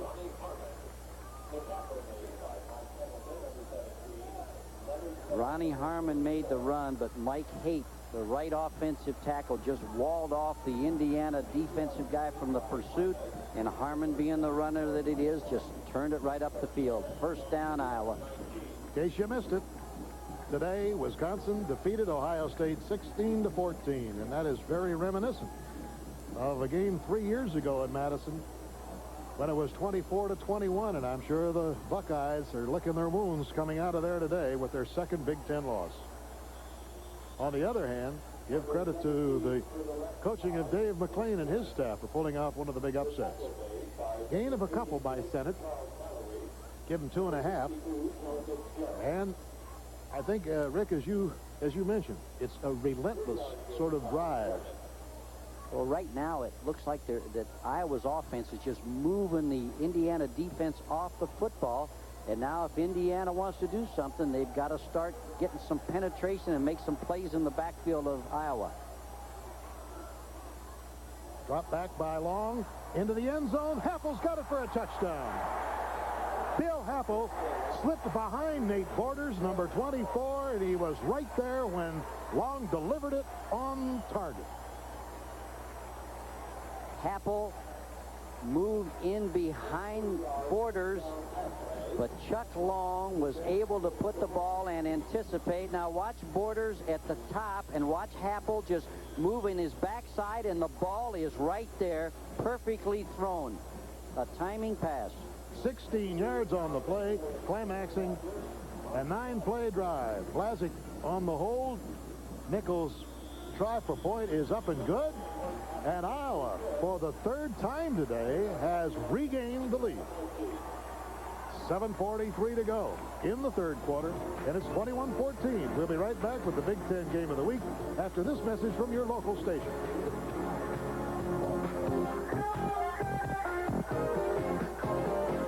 (16 out of 19 for 128 yards, and he can throw the ball right on the backside of Nate Borders, right into the hands of Happel.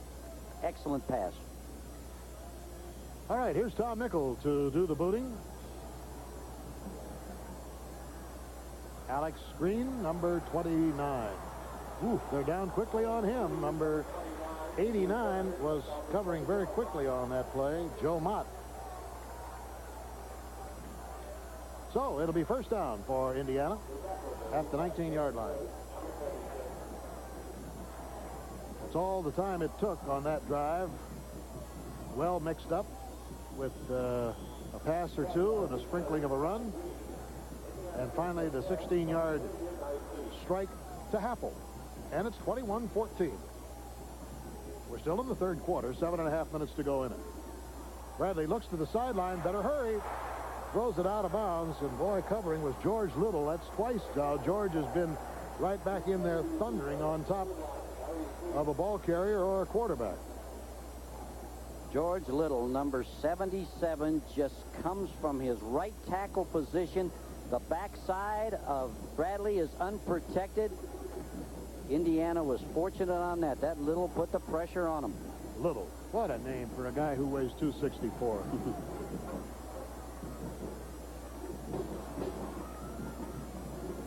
Oh, Larry Streeter barely got that ball in his arm, and he was smothered by Hufford, Droston, Little in the center of that line.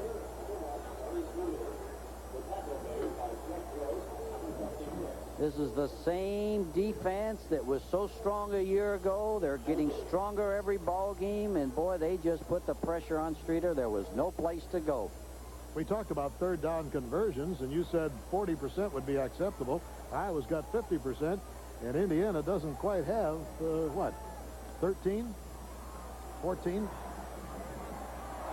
Right on to Kennebrew.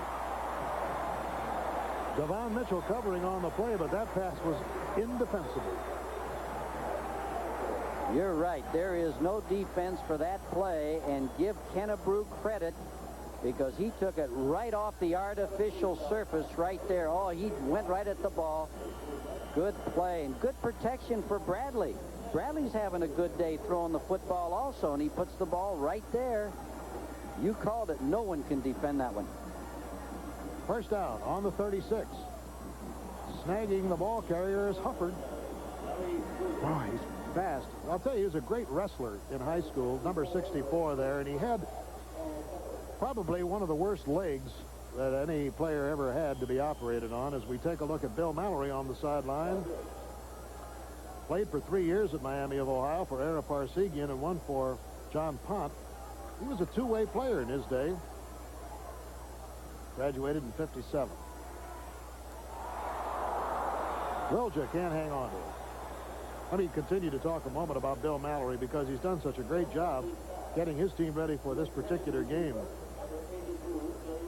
He was an assistant under such coaches as Dwight Perry and Carmen Koza and Woody Hayes. That's pretty good, isn't it?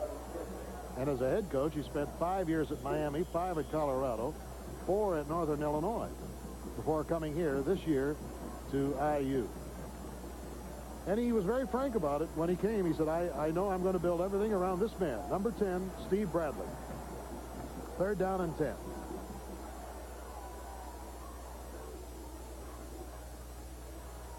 Bradley back to pass. He hurt Iowa with the bootleg in the first half of this game. It's caught. Chris Cook gets the first down at the 45-yard line. There was a marker, however, back at the 38 or 39-yard line, and they're pointing to IU. I believe there's going to be an offensive man illegally downfield on them. That happens a lot of times when it takes so long for a play to come to fruition like that one did. Bradley took his time, found the man open downfield, but it's going to be for naught.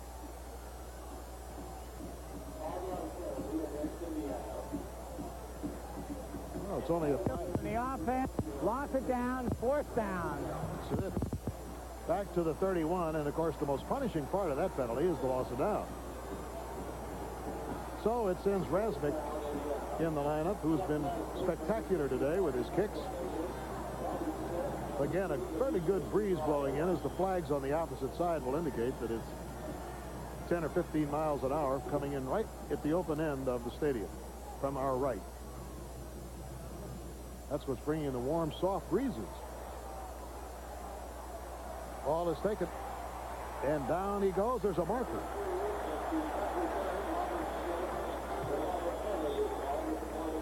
we'll hold off here. That penalty marker went down immediately at the 25-yard line.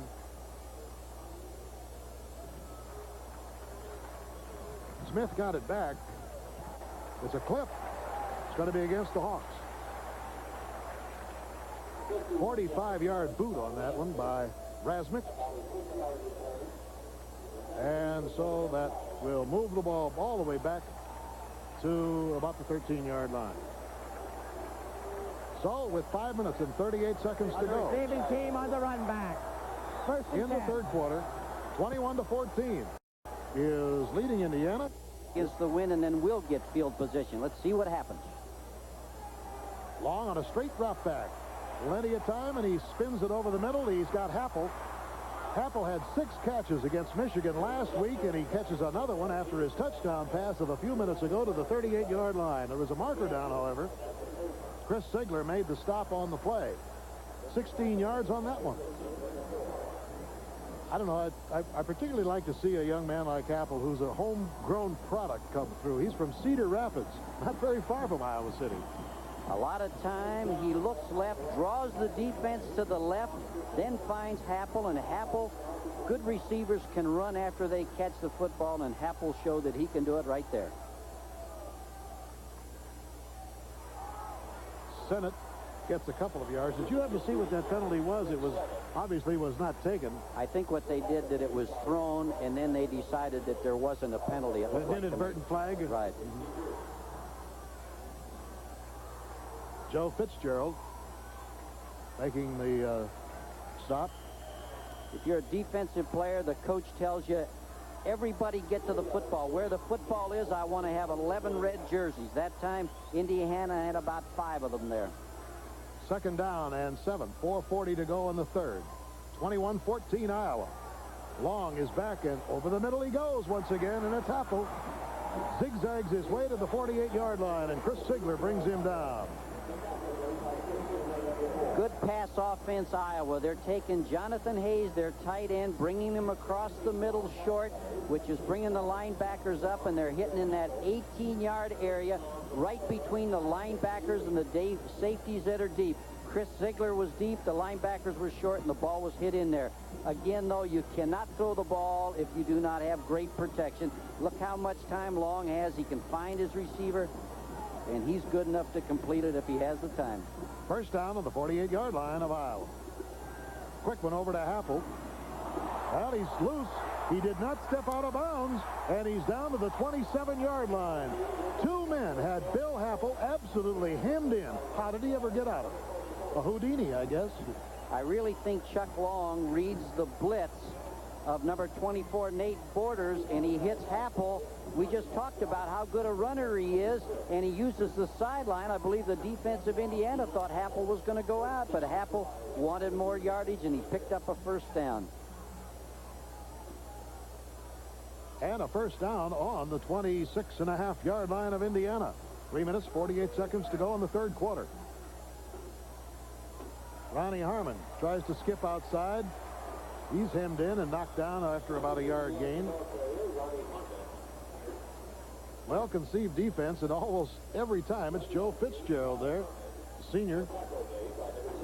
And another good look at Bill Mallory. Bill has 2 sons playing for Michigan this year, Doug and Mike. He has another son, Kurt, who's only 15, and a daughter, Barbara. Boy, and Bill's 2 sons that play for Michigan, they will hit you. Oh, yeah. One was, wasn't it, Mike? It was all Big Ten. Mm-hmm. Second down and 9. Quick one spun out to Hayes. Leonard Bell covering, however.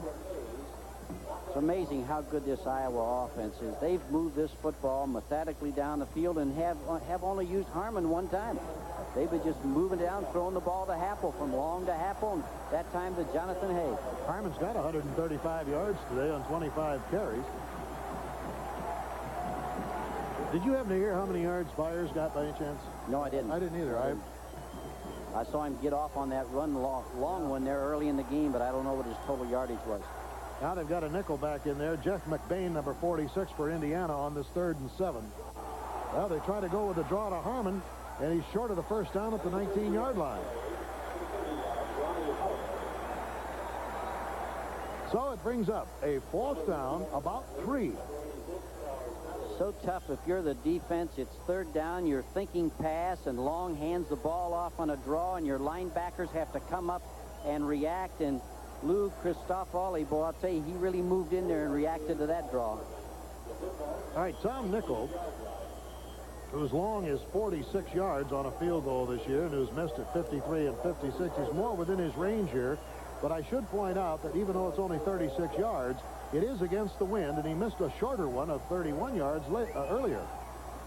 This one, however, angles off to the left. I'm wondering if it made it. It did. It just got inside the left upright, and it's good. And Iowa has a 24-14 lead over Indiana and a little bit more breathing room with 2 minutes and 12 seconds to go in the 3rd quarter. We'll be back with the Big Ten. Against the wind, and they got the field goal, and they were able to have some time run off the clock. If you're Iowa, that's exactly what you want to do. Now Indiana has to take this kickoff, try to get good field position and move the ball down the field, and still a lot of time, and just be patient. Don't make any mistakes. In the last 4 weeks, Iowa has defeated Illinois 21-16, Northwestern 31-3, Purdue 40-3, and Michigan in the shutout last week 26-0. And so Indiana has played them tougher than anybody else in the last 3 weeks. 2 minutes and 12 seconds to go in the 3rd quarter. We'll be reviewing some of the other scores for you and a look at the Big Ten standings as they are right now very shortly. Well, there's another kick goes out of bounds. I don't know whether the kicker is trying to do that or not, trying to make it as hard to handle, but Hayden Fry calls him over and says, come on now, Tom. Well, what usually happens when you're against the wind, a sidewinder, you're trying so hard to kick that ball hard into the wind, you hook it. And that time, the last two, Nichols really hooked that ball, and they just keep moving back. And Indiana should get pretty good field position here. That gives you an idea of how stiff that wind is coming in from the south, bringing those warm Gulf breezes. We're very grateful for that after a cold and wet weekend last week at Champaign. But it wasn't all that good at Madison today. If you saw our highlights at halftime, you saw that it was raining rather heavily there and a poor day. So we've been very fortunate here down in Brown County. As you look across this campus, I don't think there's a prettier sight anywhere than these beautiful trees on what has to be one of the loveliest campuses in America. You know, we go to so many Big Ten schools, Bill, and I haven't seen a campus that I haven't fallen in love with yet. I said Brown County. Actually, Brown County's south of here. This is Monroe County. Stand corrected. I don't want any mail on that. 3 times in a row, the ball is booted out of bounds. Well, it costs him 5 every time. Pretty soon, he's going to be over in that new area they're excavating for the football field house. Well, when we were kids playing in the backyard, you remember if you kicked 3 of them out of bounds like that, then we took over on the 50-yard line. Hayden can't believe it. He's saying, my, oh, my, what are you doing to me? You know, the other thing is the Iowa team that's been covering has been trying to cover now 3 times. They've got to be a little tired. Oh, they think it's wind sprint time. All the way back to the 25-yard line. They're having a little talk with Nickel in that huddle right now, and they said it's gone far enough. Stats on Long are quite impressive. 18 straight completions for a new Big Ten record today. 22 out of 25 for 189 yards and a couple of touchdowns. Tony Eason of Illinois had the old mark, and that was 14 in a row. So Chuck Long, unanimous All Big Ten quarterback of 1983, continues. Oh. And after all of that, a diving catch by Alex Green gives Indiana the ball at the 29-yard line. So with 2:11 to go in the 3rd quarter, the Hoosiers, who have fought back now twice to tie the score, are down 10. Bill Mallory comes back to the sideline after talking with Steve Bradley. I thought it was interesting what Harry Gonzo had to say today. He said there hadn't been really any recruiting for the last couple of years in the transition, and that he was very confident that Mallory was going to do some heavy recruiting. Bill Mallory will get it done here at Indiana. quick one over to the sidelines, caught by Ernie Jones, and he steps out of bounds. Keith Hunter on his back. Quick 6. And just a crisp pass. Bradley goes back, sets, hits Ernie Jones out in the sideline, a 3-step drop, deliver the ball right on the money, go out of bounds. Now Indiana's in the driver's seat, 2nd and 3 in this series. Oh, what a hit by Little. That's the 3rd time today that George Little, this senior out of Duquesne, Pennsylvania, has been in there before a ball carrier or the quarterback could even start. George Little is so quick, he just gets off the mark, gets penetration, and Indiana can't even get it started.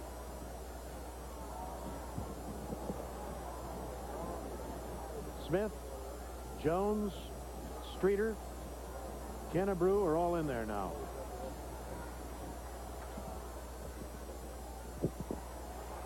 Bradley, good faking. Coming back for the ball is Terry Smith. He's short of the first down at the 37-yard line. Devon Mitchell making the stop.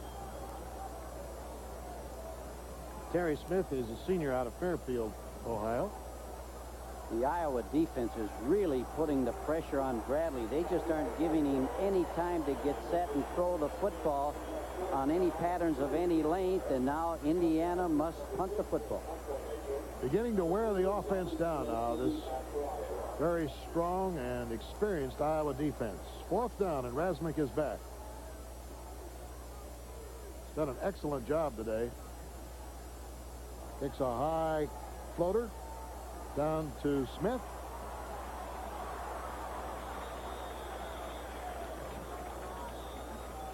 About on the 29.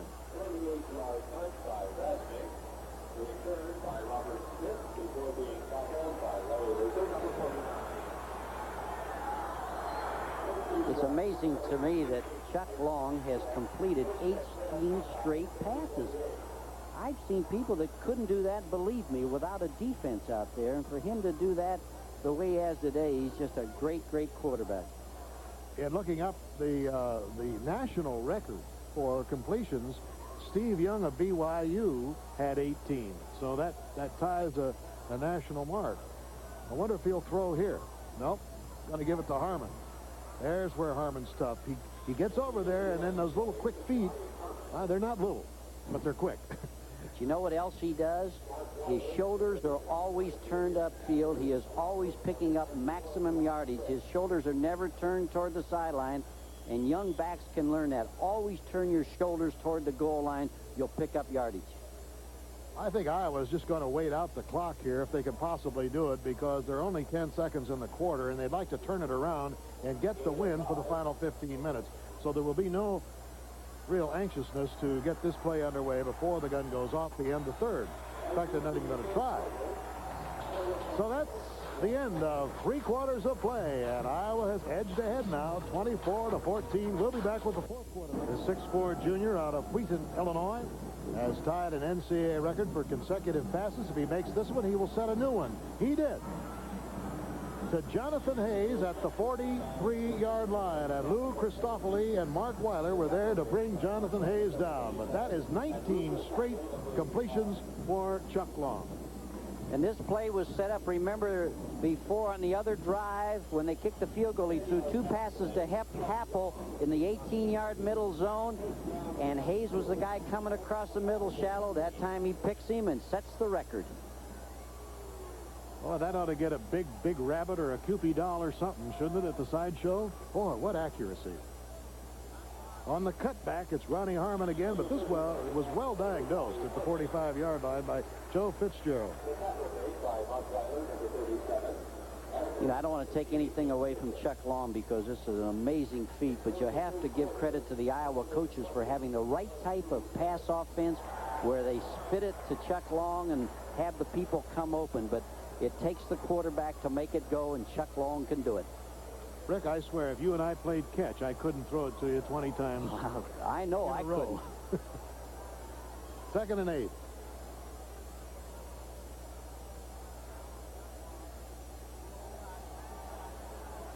And there's another one to Happel, who quickly steps out of bounds at the 44-yard line. Well, he caught 6 against Michigan last week. I think that's his 6th catch today. 1 for a touchdown. I think he isn't valuable as a split end, and he's not that big.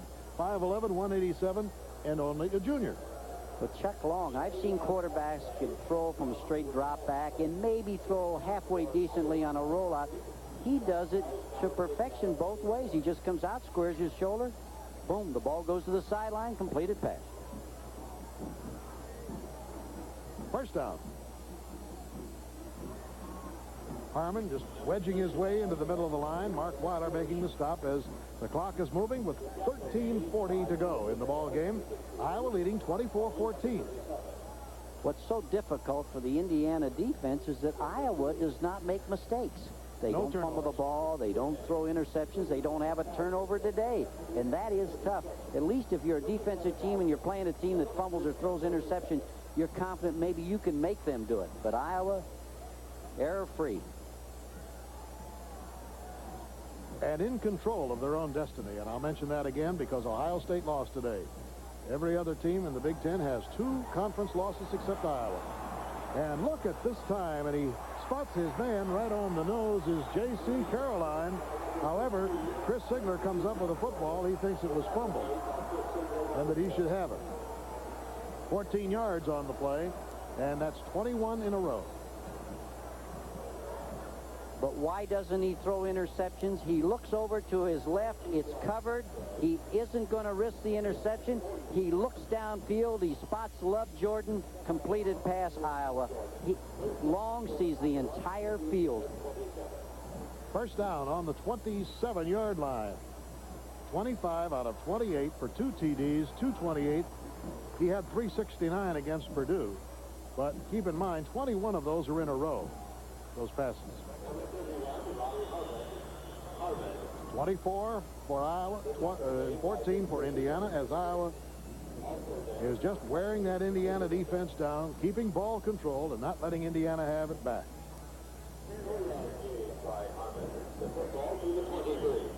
This is actually the last home game here in Bloomington for the IU team because they will play Illinois in the Hoosier Dome in Indianapolis. That'll be coming up on November the 10th. There's a marker down. False start. And we'll mention that on November the 10th, we're going to be in Iowa City to watch these Hawkeyes against Michigan State. And we certainly hope you'll join us on the Sports View Big Ten Game of the Week. We're looking forward to being there. And it very well could be that the Hawks will be protecting a lofty Dead ball standing. foul, illegal procedure, offense, still second down. Because right now, with a mark, if this score continues, they would have 5-1. There would be 3 teams with 4-2. Ohio State, Michigan, and Purdue in the Big Ten.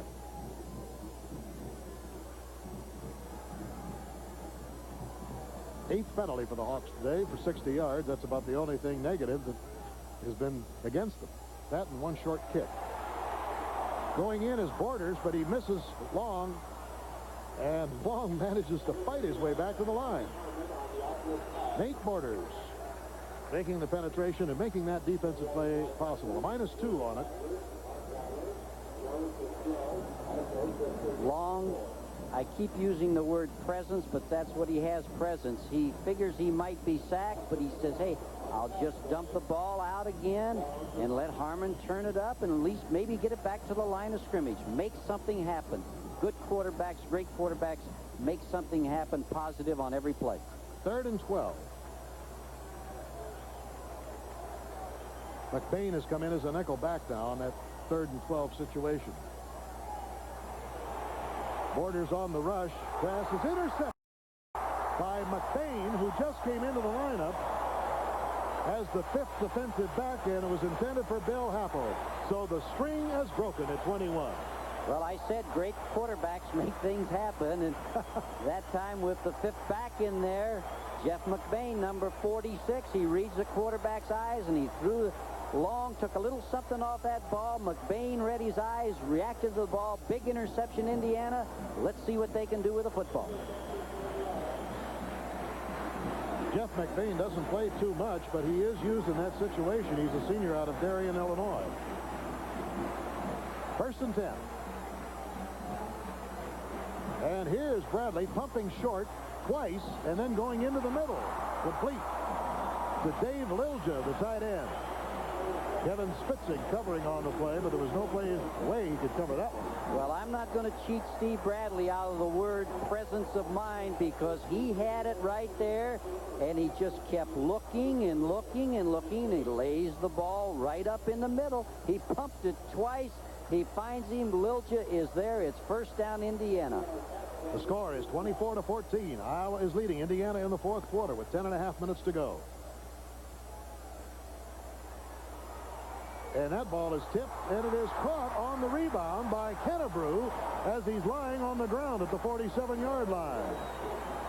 It looked like Strobel or one of the interior men tipped that ball. Now, whether they're going to allow that as a completion or not, I don't know. It might have been George Little. It's going to be a completed pass, and this is the old tip ball drill. You usually run it on defense, but that time the offensive man, Kennebrew, was alert, got the ball, and it's a 7-yard gain. And it was Green who caught it. Excuse me. Green, yeah. I made a mistake. I thought it was Kennebrew. Big hole for Streeter, and he spins across for his best gain of the day. Larry Streeter gets a 1st down for IU, and Mike Hooks comes up to bring him down at the 38-yard line. Quickness from that tailback position. Just give him a little opening, get that surge, that trap block. Let Streeter turn it up and hold on to the football, and Indiana has a 1st down. Good offensive line blocking by Indiana.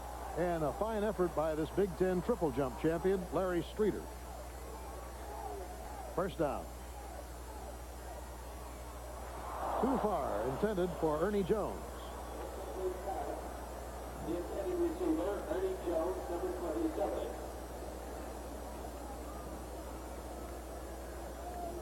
So it makes it 2nd down. 9.5 minutes to go in the ball game. Iowa is out in front, 24-14. It was 7-7 at the end of the 1st quarter, 14-14 at halftime. And then Iowa surged to a 10-point lead in the 3rd quarter. But right now, the Hoosiers have it on the 37-yard line of the Hawks. Iowa trying to protect this lead to be alone atop the Big Ten standings tonight. Look at this to Lilja. He's got a 1st down on the 21-yard line. This is an audible or a read by the tight end Lilja and the quarterback Bradley on the snap of the ball. Release inside. He goes right between the linebackers Spitzig and Station, and this time Lilja holds on to the football. And George Davis, number 37, gets credit for stopping that one at the 21.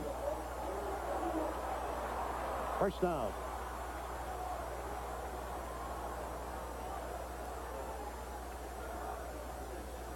Good protection for Bradley. Short pump. Throws it complete to Larry Streeter at the 16-yard line, and Larry Station really puts a clamp on. I'm sorry, Station and Hunter.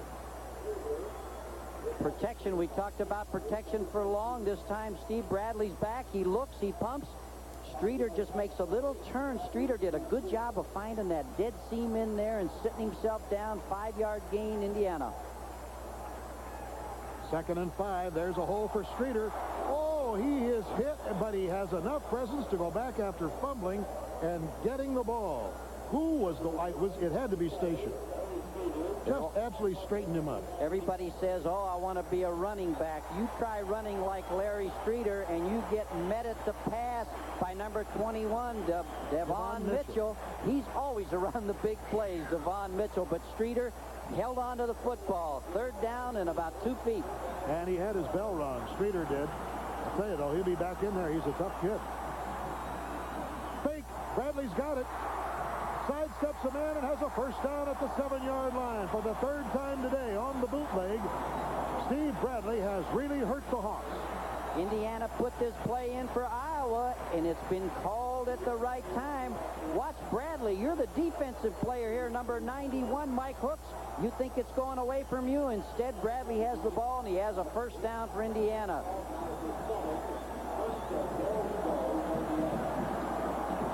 1st and goal to go for Indiana on the Iowa 7. Hammering in there is Alex Green, and he gets inside the 5 before he's hit by Spitzig and Station. It's amazing how football teams, when good things happen to them, all 11 start to get a little bit stronger, a little bit more emotional. That time the Indiana line just comes off the line of scrimmage and gives Alex Green plenty of running room, and Alex turns the ball upfield. It's now 2nd down and 3. Did you see who was blocking there? Number 34, Jack Walsh, playing on a hurt knee. Quick opener, pulls the fullback, wedges it close. He's on the 1-foot line. A sophomore out of Aliquippa, Pennsylvania, following the block of Van Dyke, Page, and Lemeron. Good call down in there tight. A trap block, just a quick trap inside. Oh, he was so close to the goal line. He's just inches away. 3rd down. Larry Station saving the touchdown. It's 3rd down and about a foot. As you can see, it's only the length of the football. Jack Walsh is in there at fullback. Indiana really fired, and Bradley gets his nose on the 6-inch line. Can you believe? 1 down left. Now the offensive line is supposed to outsurge the defensive line. That time the Iowa defense beats the Indiana offense to the punch, and Bradley did not have a chance on that sneak.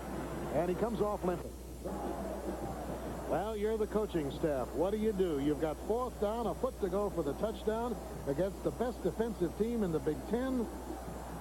You let Steve Bradley handle the ball, and I wouldn't be surprised if they'd run some type of bootleg action. He stacked up short. Or did he get in? I don't think he did. He came up with the football, but how did he get it? It is short, and Iowa has held on the 1-foot line. And look at George Little going off. Well, if you're Indiana, you're saying, what happened? But I'll tell you, you know why Iowa is the best defensive team in the Big Ten? Right there, baby. They refused to be blocked, and the man that came over the top and stoned him right there. Watch this now. It's not a good handoff to begin with, but Iowa's defense just beat the Indiana offense to the punch. I don't know. How did he get it? I saw Spitzig hit him. So Iowa in its own end zone. Oh, look out. Fred Bush had a big hole there.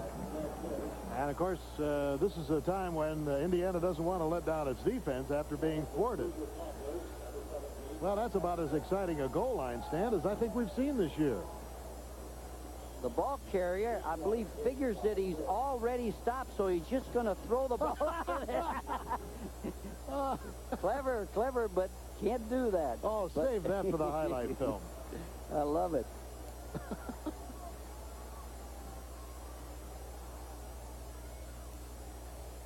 And Iowa just content now to try to get out and, of course, to try to get the 1st down with 5.5 minutes to go. Had that gone in for the score to narrow it down to only a 3-point margin, you could bet there would have been a great deal of anxiety on the Iowa side of the field. But if people ever question how much does emotion play in a ball game, Indiana comes in here 3 touchdown, 4 touchdown underdog. Indiana doesn't believe it. They're ready to play, and Indiana has played an emotional game. I don't care how it turns out. Indiana has played a super football game. Absolutely. 3rd down and 2. And that'll be right on the 10-yard line, and it'll be short, I believe, by about a yard by Ronnie Harmon. And Joe Fitzgerald put his shoulder in there once again to stop him. It'll be 4th down, and I'm sure that Hayden Fry won't gamble here. And again, we talk about the emotion. If you're Indiana, you've just been stopped down there for looked like it was going to be a sure touchdown. Your defense is on the field. You think they've hung it up. That defense has come to play, and look at Joe look for the measurement here. Look at Fitzgerald, 62. He knows it isn't. Yes, sir. Now, do you think they'll come with everybody here to try to block this kick? Might as well. You've got to do something. You've got to make that ball get turned over in a hurry, and a block punt is as good as any. Chris Sigler will come back as a single safety. Now they're going to send 2 men back. Pastrobala has gone in, and Nate Borders will come back. Castrobalo, oh, he gets a beautiful kick away across midfield to Sigler. Big hole there. Look out. He's got a blocker. And Sigler gets it to the 27-yard line before he is pulled down by George Davis. There's that big play by the kicking game again. A nice wall set up in the middle. A little different return, a middle return. Set a wall up and just let Chris Ziegler find that little seam, and Chris Ziegler almost takes it all the way, but Indiana is knocking again. 4 minutes and 36 seconds left. This game isn't over by a long shot. No, there aren't too many fingernails left over on the other side of the field right now. 4 minutes and 36 seconds to go. Indiana is 27 yards away from the Iowa goal line once again. They just threatened it and got within a foot. Now Bradley dumps it off over the center. It's complete to Lilja. He's got it a first down inside the 10-yard line. And Devon Mitchell makes the stop once again. This is another first and goal. Watch the throw off of the back foot. He just sees Lilja come into that seam inside the linebackers, and Lilja, that's a courageous catch because that safety was coming to take his head off. First down, Indiana. I'll tell you, I am absolutely amazed at this performance by Indiana today. Intercepted and dropped.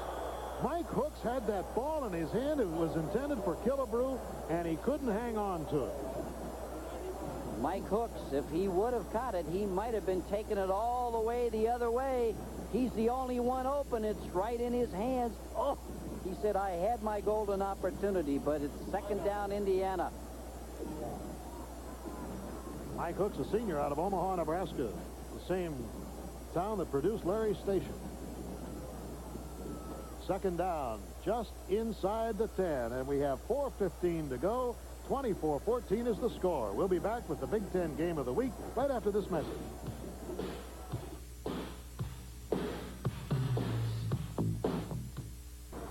24-14 is the score. Quick one.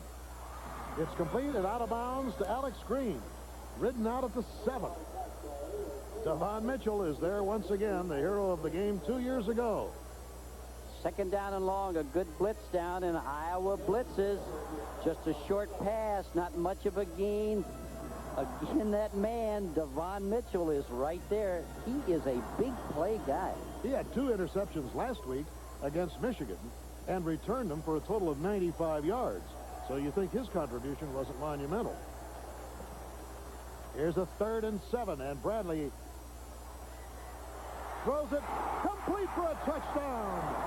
Chris Cook seeped in behind Mitchell in the end zone, and Indiana is right back here with 4:07 to go, and the crowd goes nuts. Chris Cook did, as you put it, seep behind the secondary, but Steve Bradley, he knows how to just touch the ball and put it right there. Touchdown, Indiana. I am impressed. We are seeing 2 of the better quarterbacks around in Steve Bradley and Chuck Long, I'll tell you. Indiana is going to go for 2. Absolutely. He's got to, because if he can bring it to 22, he gets a field goal. Bill Mallory's thinking win. He's not thinking tie. I'm sure those of you who tuned in late probably figured that Iowa would have a overwhelming lead over these Hoosiers, and I bet you're shocked to know it's 24-20. Bradley fakes, throws. It is over the head of the intended receiver. Killebrew was covered by Keith Hunter on the play.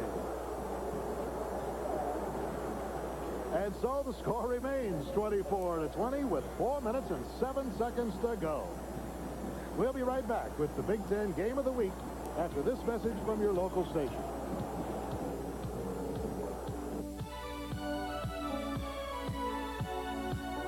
40-yard line. He's banged a couple out of the end zone, but he'll be kicking against a pretty good wind this time. A couple of star receivers are back there, Ronnie Harmon and Robert Smith. Harmon with a 25-yard average and Smith with a 29 on returns. Well, if you have a feeling of deja vu, go back 2 years. This was the score 2 years ago, 24-20. Iowa. Ronnie Harmon breaks out. Look out. He's the most dangerous runner in the Big Ten, and he is cut down at the 45-yard line. when he gets out in the open, he is absolutely as elusive as a wet piece of spaghetti. You just cannot get an angle on him. Ronnie Harmon is just a thrill to watch him and his moves. You just see the tail end of it, but really he came pretty darn close to just changing the direction of this game altogether and making it 31 for Iowa. 3 minutes, 58 seconds to go. It's a 4-point ball game as Iowa prevented that 2-point conversion.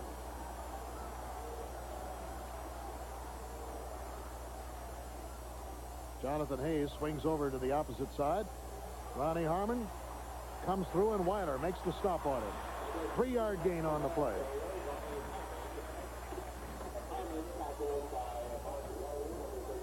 Tell you, both teams have played extremely hard football today. And again, I should mention that Iowa had to come here today without its number 2 runner, Owen Gill, who had to be left home. So a lot of the burden has fallen to other players, and they've done extremely well with it. Second down, 9.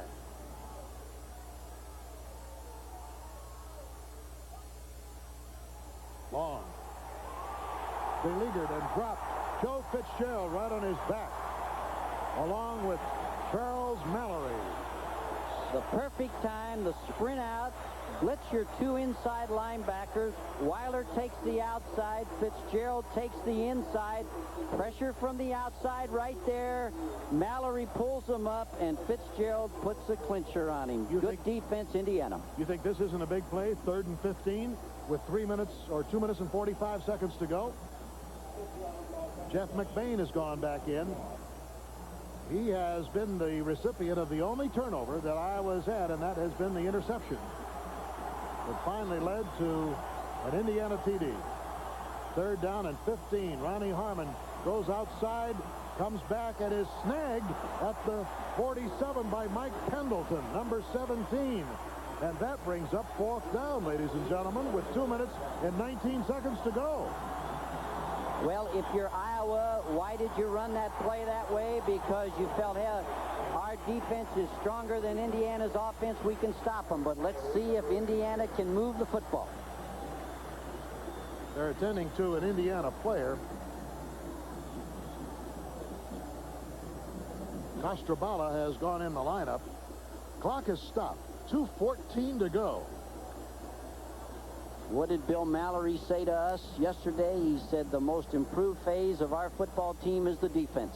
And here's the one of the defense best. has really done a good job today. Charles Mallory, defensive end, outside linebacker. Call him what you like in that 5, but he's played extremely well. And he was shaken up just a little bit. Nothing serious. And Sigler has dropped back with Borders. The last time that Sigler got that ball, he ran it back 30 yards.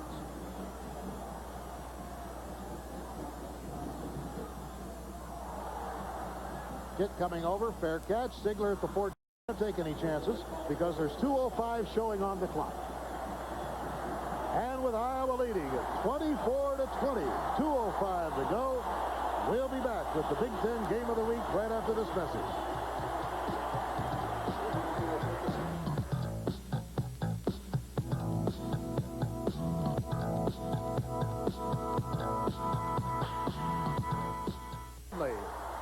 Brings his team up to the line at the 14-yard line, trailing by 4.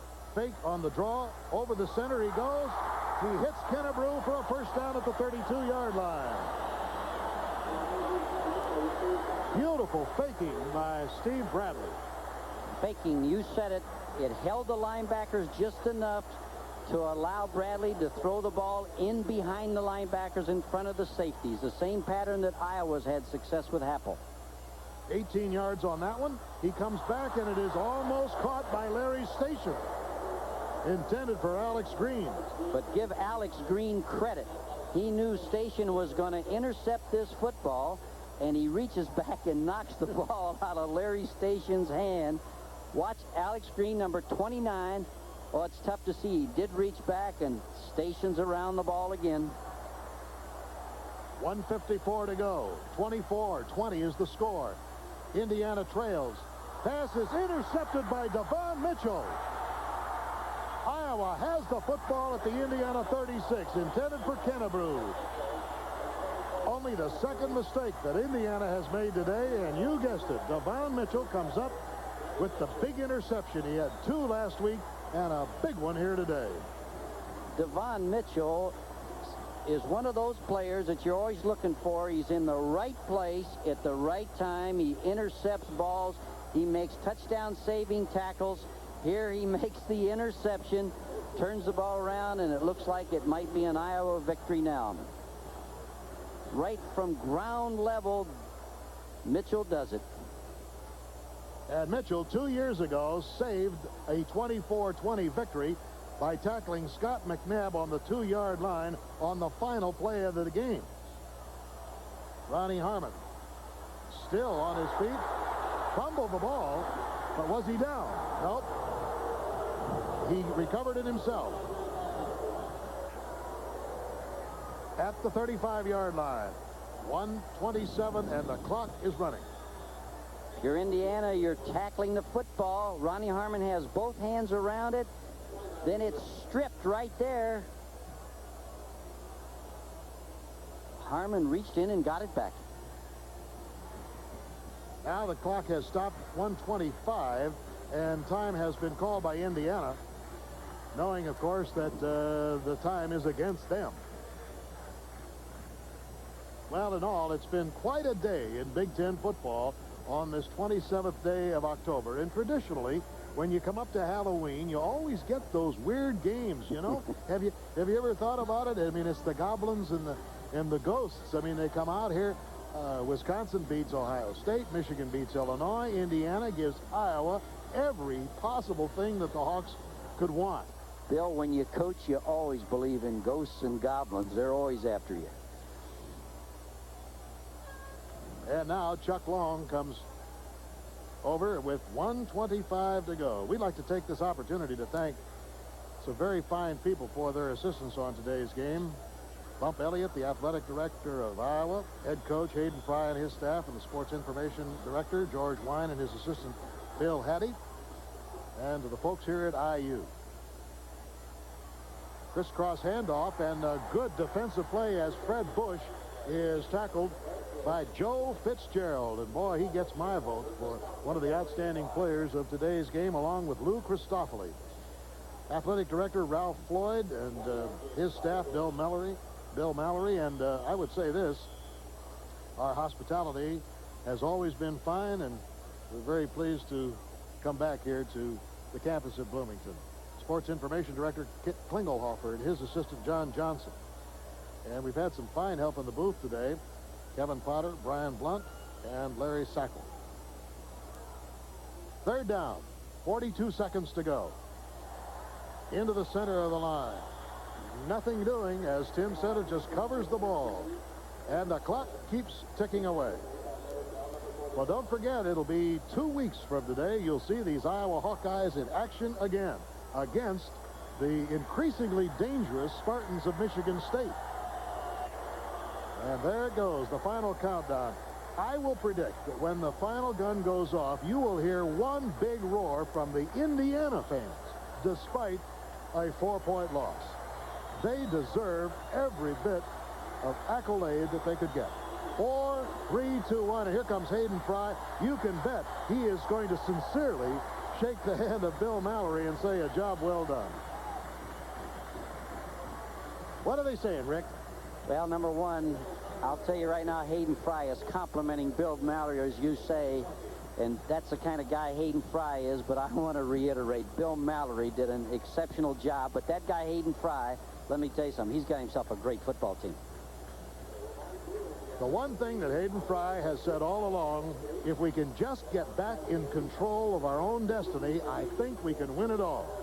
Well, because of what happened today in the Big Ten, Iowa now is back in control of its own destiny. Look at that.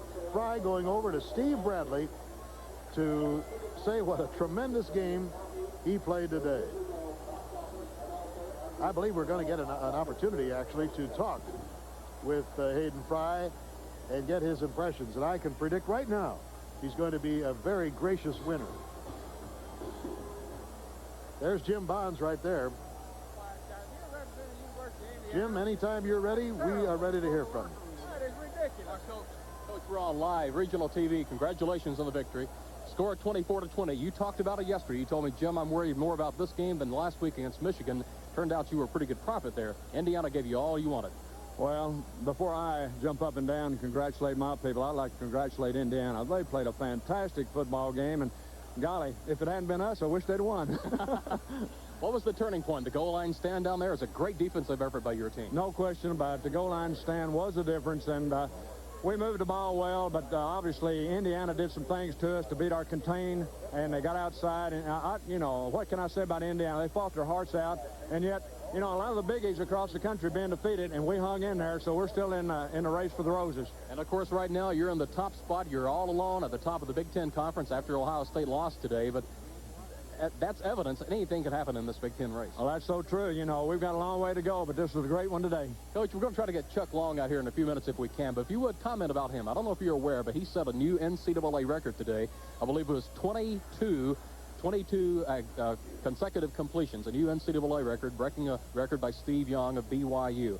He is something else, isn't he? Well, I had no idea. The thing about Chuck, he looks so nonchalant in doing it. He does. It makes it look easy. He's not the pitcher passer, but he throws bullseyes. How good is he? How much does he mean to this football team? Well, he meant everything today, and had you known that he hadn't worked out the last couple of days, we drained his elbow to get fluid off of it before the game. Along with Harmon, you could see was injured, and Gill didn't make a trip. Right. I was very uptight. Normally, Ronnie breaks loose for a big, long gain, and he did not have that today. That's right. Ronnie ran extremely hard, did everything he could, but he's got what we call a stinger, a neck injury, and he was hurting. Plus, you know, Indiana did a super job. Very good. Coach, congratulations on the win. We'll see you in 2 weeks when Michigan State comes out to Iowa State. Great. Thank you. Thank you. Head coach, Hayden Fry of the Iowa Hawkeyes will return in just a minute. Let's go back upstairs to Bill and to Rick. I think that's the biggest revelation we've had, the fact that Chuck Long was not 100% coming into today's game. Well, we've got more to come here. We've got some scores coming in to us. Not right now. And we'll do a little recap of what's happened here today. Bill, Chuck Long, the Iowa quarterback who led his team to the win today over the Indiana Hoosiers. And Chuck, just a few minutes ago, Coach Fry told us something we weren't aware of, that you had some fluid drained from your elbow this week and did not practice a couple of days. Yeah, you know, I thought it was going to be a bad week all the way around. You know, we get up Monday, we had a big win over Michigan last week. We had some key injuries early in the week. Ronnie Harmon was hurt. We didn't even travel Owen Gill this week. And then Thursday morning, I woke up with a swollen elbow, and I thought I was going to be doubtful to play today. And they drained my elbow 2 nights ago, and they kept it compressed and everything, and gave me a lot of some medicine. And, you know, it was all right today. It was a little bit sore to land on everything, but as far as throwing, it was okay. Even from the start of the game, it felt okay, huh? Yeah, it felt okay. You know, I was a little bit sore coming out because I haven't thrown in the past 2 days. Last time I was throwing was on Wednesday. I took Thursday off because it was swelled up like like a balloon. And then today it felt good throwing, and I felt, you know, it was going to be a good day. Chuck, you had a great day, of course, and one thing I don't know if you're familiar with, but unofficially we had you with 22 consecutive completions. That's a new NCAA record, breaking a record 18 completions, I believe, by Steve Young of BYU. Obviously, a tremendous effort on your part there. Did you realize you were making way on that record? I never realized that until you just told me, to be honest with you. I thought, I had a few incompletions, and I thought that broke up the record going. I didn't even think about the record until you just told me, to be honest with you. Congratulations. This game puts you guys in first place in the Big Ten Conference all alone now with one conference loss. How do you feel about making it to the Rose Bowl now? I think, you know, we had a good shot. I thought we had a good shot at the beginning of the year. We had a tough loss in Columbus, Ohio. First game, you know, we made a lot of mistakes in that game. We were better than what we showed. You know, we had a good total offense showing in that game, and total defense too. We couldn't stop, and they outscored us. And we thought, you know, as the season went on, that Ohio State's defense would be suspect, and they lose a few, and they did. And now we're on top, and I feel that we're going to keep it. Chuck, thanks so much for coming back out. We're going to talk with Larry Station of the Iowa defense in just a minute. But head coach Bill Mallory of the Indiana Hoosiers was nice enough to come back out from the dressing room and visit with us. Coach, I want to tell you, an inspired performance by your football team here today. It really played their hearts out. Well, we're proud of them there, Jim. You know, we've been coming up short, and that is frustrating. But we'll keep plugging. You know, I'll tell you, young Bradley, he did some things today. We had heard about Steve, and this is my first opportunity to see him, but he was throwing off balance, throwing back against the grain. He does a wonderful job. Yeah, he is. I'm proud of them. They fought their butts off, and that's all you can ask as a football coach, and our day is going to come, I'll guarantee you. Coach, you know, one other final question. When you talk about, when you go, what do you tell the kids right now? Well, I know it's tough in there. Stuck well together. I don't have to say a lot. I've got a great senior group. I tell you, I got some character, and that's where it all starts, right there. You're going to get that first win. We're going to plug at it. Okay, thank you, Bill. Appreciate it. Bill Mallory, the Indiana Hoosier head coach. Okay, let's go back over to Larry Station, the Iowa linebacker who played a big role, of course, in that defensive effort turned in by Iowa. Coach Hayden Fry admitted the goal line stand, obviously the turning point in the game, and you guys really, as the old cliche goes, you sucked it up when you had to on the line there. Yes, we knew coming into the game that Indiana had a good team, regardless of their win-loss record, and we knew that they have good skilled people, and we knew they were going to give us a tough time. And again, it didn't surprise us that we did have a tough time, being that they are, they were the underdogs. They didn't have anything to lose. They could go for any sort of plays and really put us in an unpredictable situation. So again, that fourth down play on the goal line was the turning point. But and this week in practice, you're human. You're facing an 0-17 team. Was motivation a factor? Was it just a little bit tough to get up for this team as opposed to, say, the previous week when you're playing Michigan? Well, of course, when you're playing a team like Michigan and Ohio State, there's also such a rivalry factor between us that, it's natural to get up for them. And, we won our last 5 games now, and I know this next week against Wisconsin is going to be a lot easier to get up for them, being that they beat Ohio State, and we are in the driver's seat to go to the Rose Bowl. Very good. Thank you, and congratulations on the 24-20 win. All right, thank you. Larry Station of the Iowa Hawkeyes. Back upstairs to Bill Fleming. All right, thank you very much, Jim, and it was certainly interesting to hear the comments of not only Hayden Fry, and as I predicted, he was a very gracious winner in his comments. I think the comments, too, that were made by Bill Mallory about his team were interesting. Chuck Long with the revelation about his arm, and, of course, you heard that computer science expert, Larry Station, who happens to double as a linebacker. I've been talking with Rick Forzano, who was the head football coach at Navy, who has been in emotional games with Army, Navy, and some of those Navy-Notre Dame games. Is this something like that? I mean, the wild frenzy that Indiana played with today? Bill, that's the fun of coaching. Playing people that you're not supposed to beat or be on the same field and go in there and get your people ready and do what Indiana did to Iowa today. That's the fun of coaching. Now, that seems hard to believe if you haven't been in that locker room, if you haven't talked to your people all week, if you can't understand that Bill Mallory says his seniors have given him great leadership. They've got a great attitude, even though they were 0-7 coming in. That's college football. That's what life's all about, and that's why Bill Mallory and the other guy, Hayden Fry, that's why they're great football coaches and great leaders. They can get their players ready for football games. I think it was rather interesting that Bill Mallory was really so choked up at the end there when he talked to Jim Bonds. He almost could hardly talk. I mean, that shows you that this didn't satisfy him. 24-20, people are going to say, gee, what a great moral victory for Indiana. He won't buy that. Moral victories, that's for other people. Coaches don't buy it. Bill Mallory, I said at the show, at the beginning of the show, Bill Mallory doesn't even think about defeat of this game. He thinks he can win the game. And Bill is disappointed. His team is disappointed. They should be. But they should also be proud because this game could be a springboard to bring Indiana and start building that cornerstone of that solid foundation that Bill Mallory will build here at Indiana. Now let's just say a word about what's ahead, because Iowa now sits alone at the top of the Big Ten standings with a mark of 5-1. We have Ohio State, we have Michigan, we have Purdue, all in there with 4-2. We've got Illinois with 4-3, and of course Wisconsin with that tremendous upset victory at Camp Randall today. And it must cheer the heart of Dave McClain, who has had some disappointments this year. So Iowa will return to play Wisconsin next week at Iowa City. And guess who Indiana has the pleasure of meeting? Ohio State in Columbus, Ohio. We'll be back with more right after this message.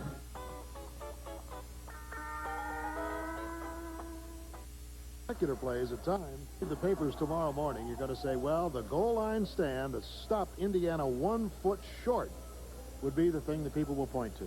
There's no question about that. Goal line stands are what make great defensive plays and make great teams even greater. And Iowa made the goal line stand against Indiana, and it turned the game around.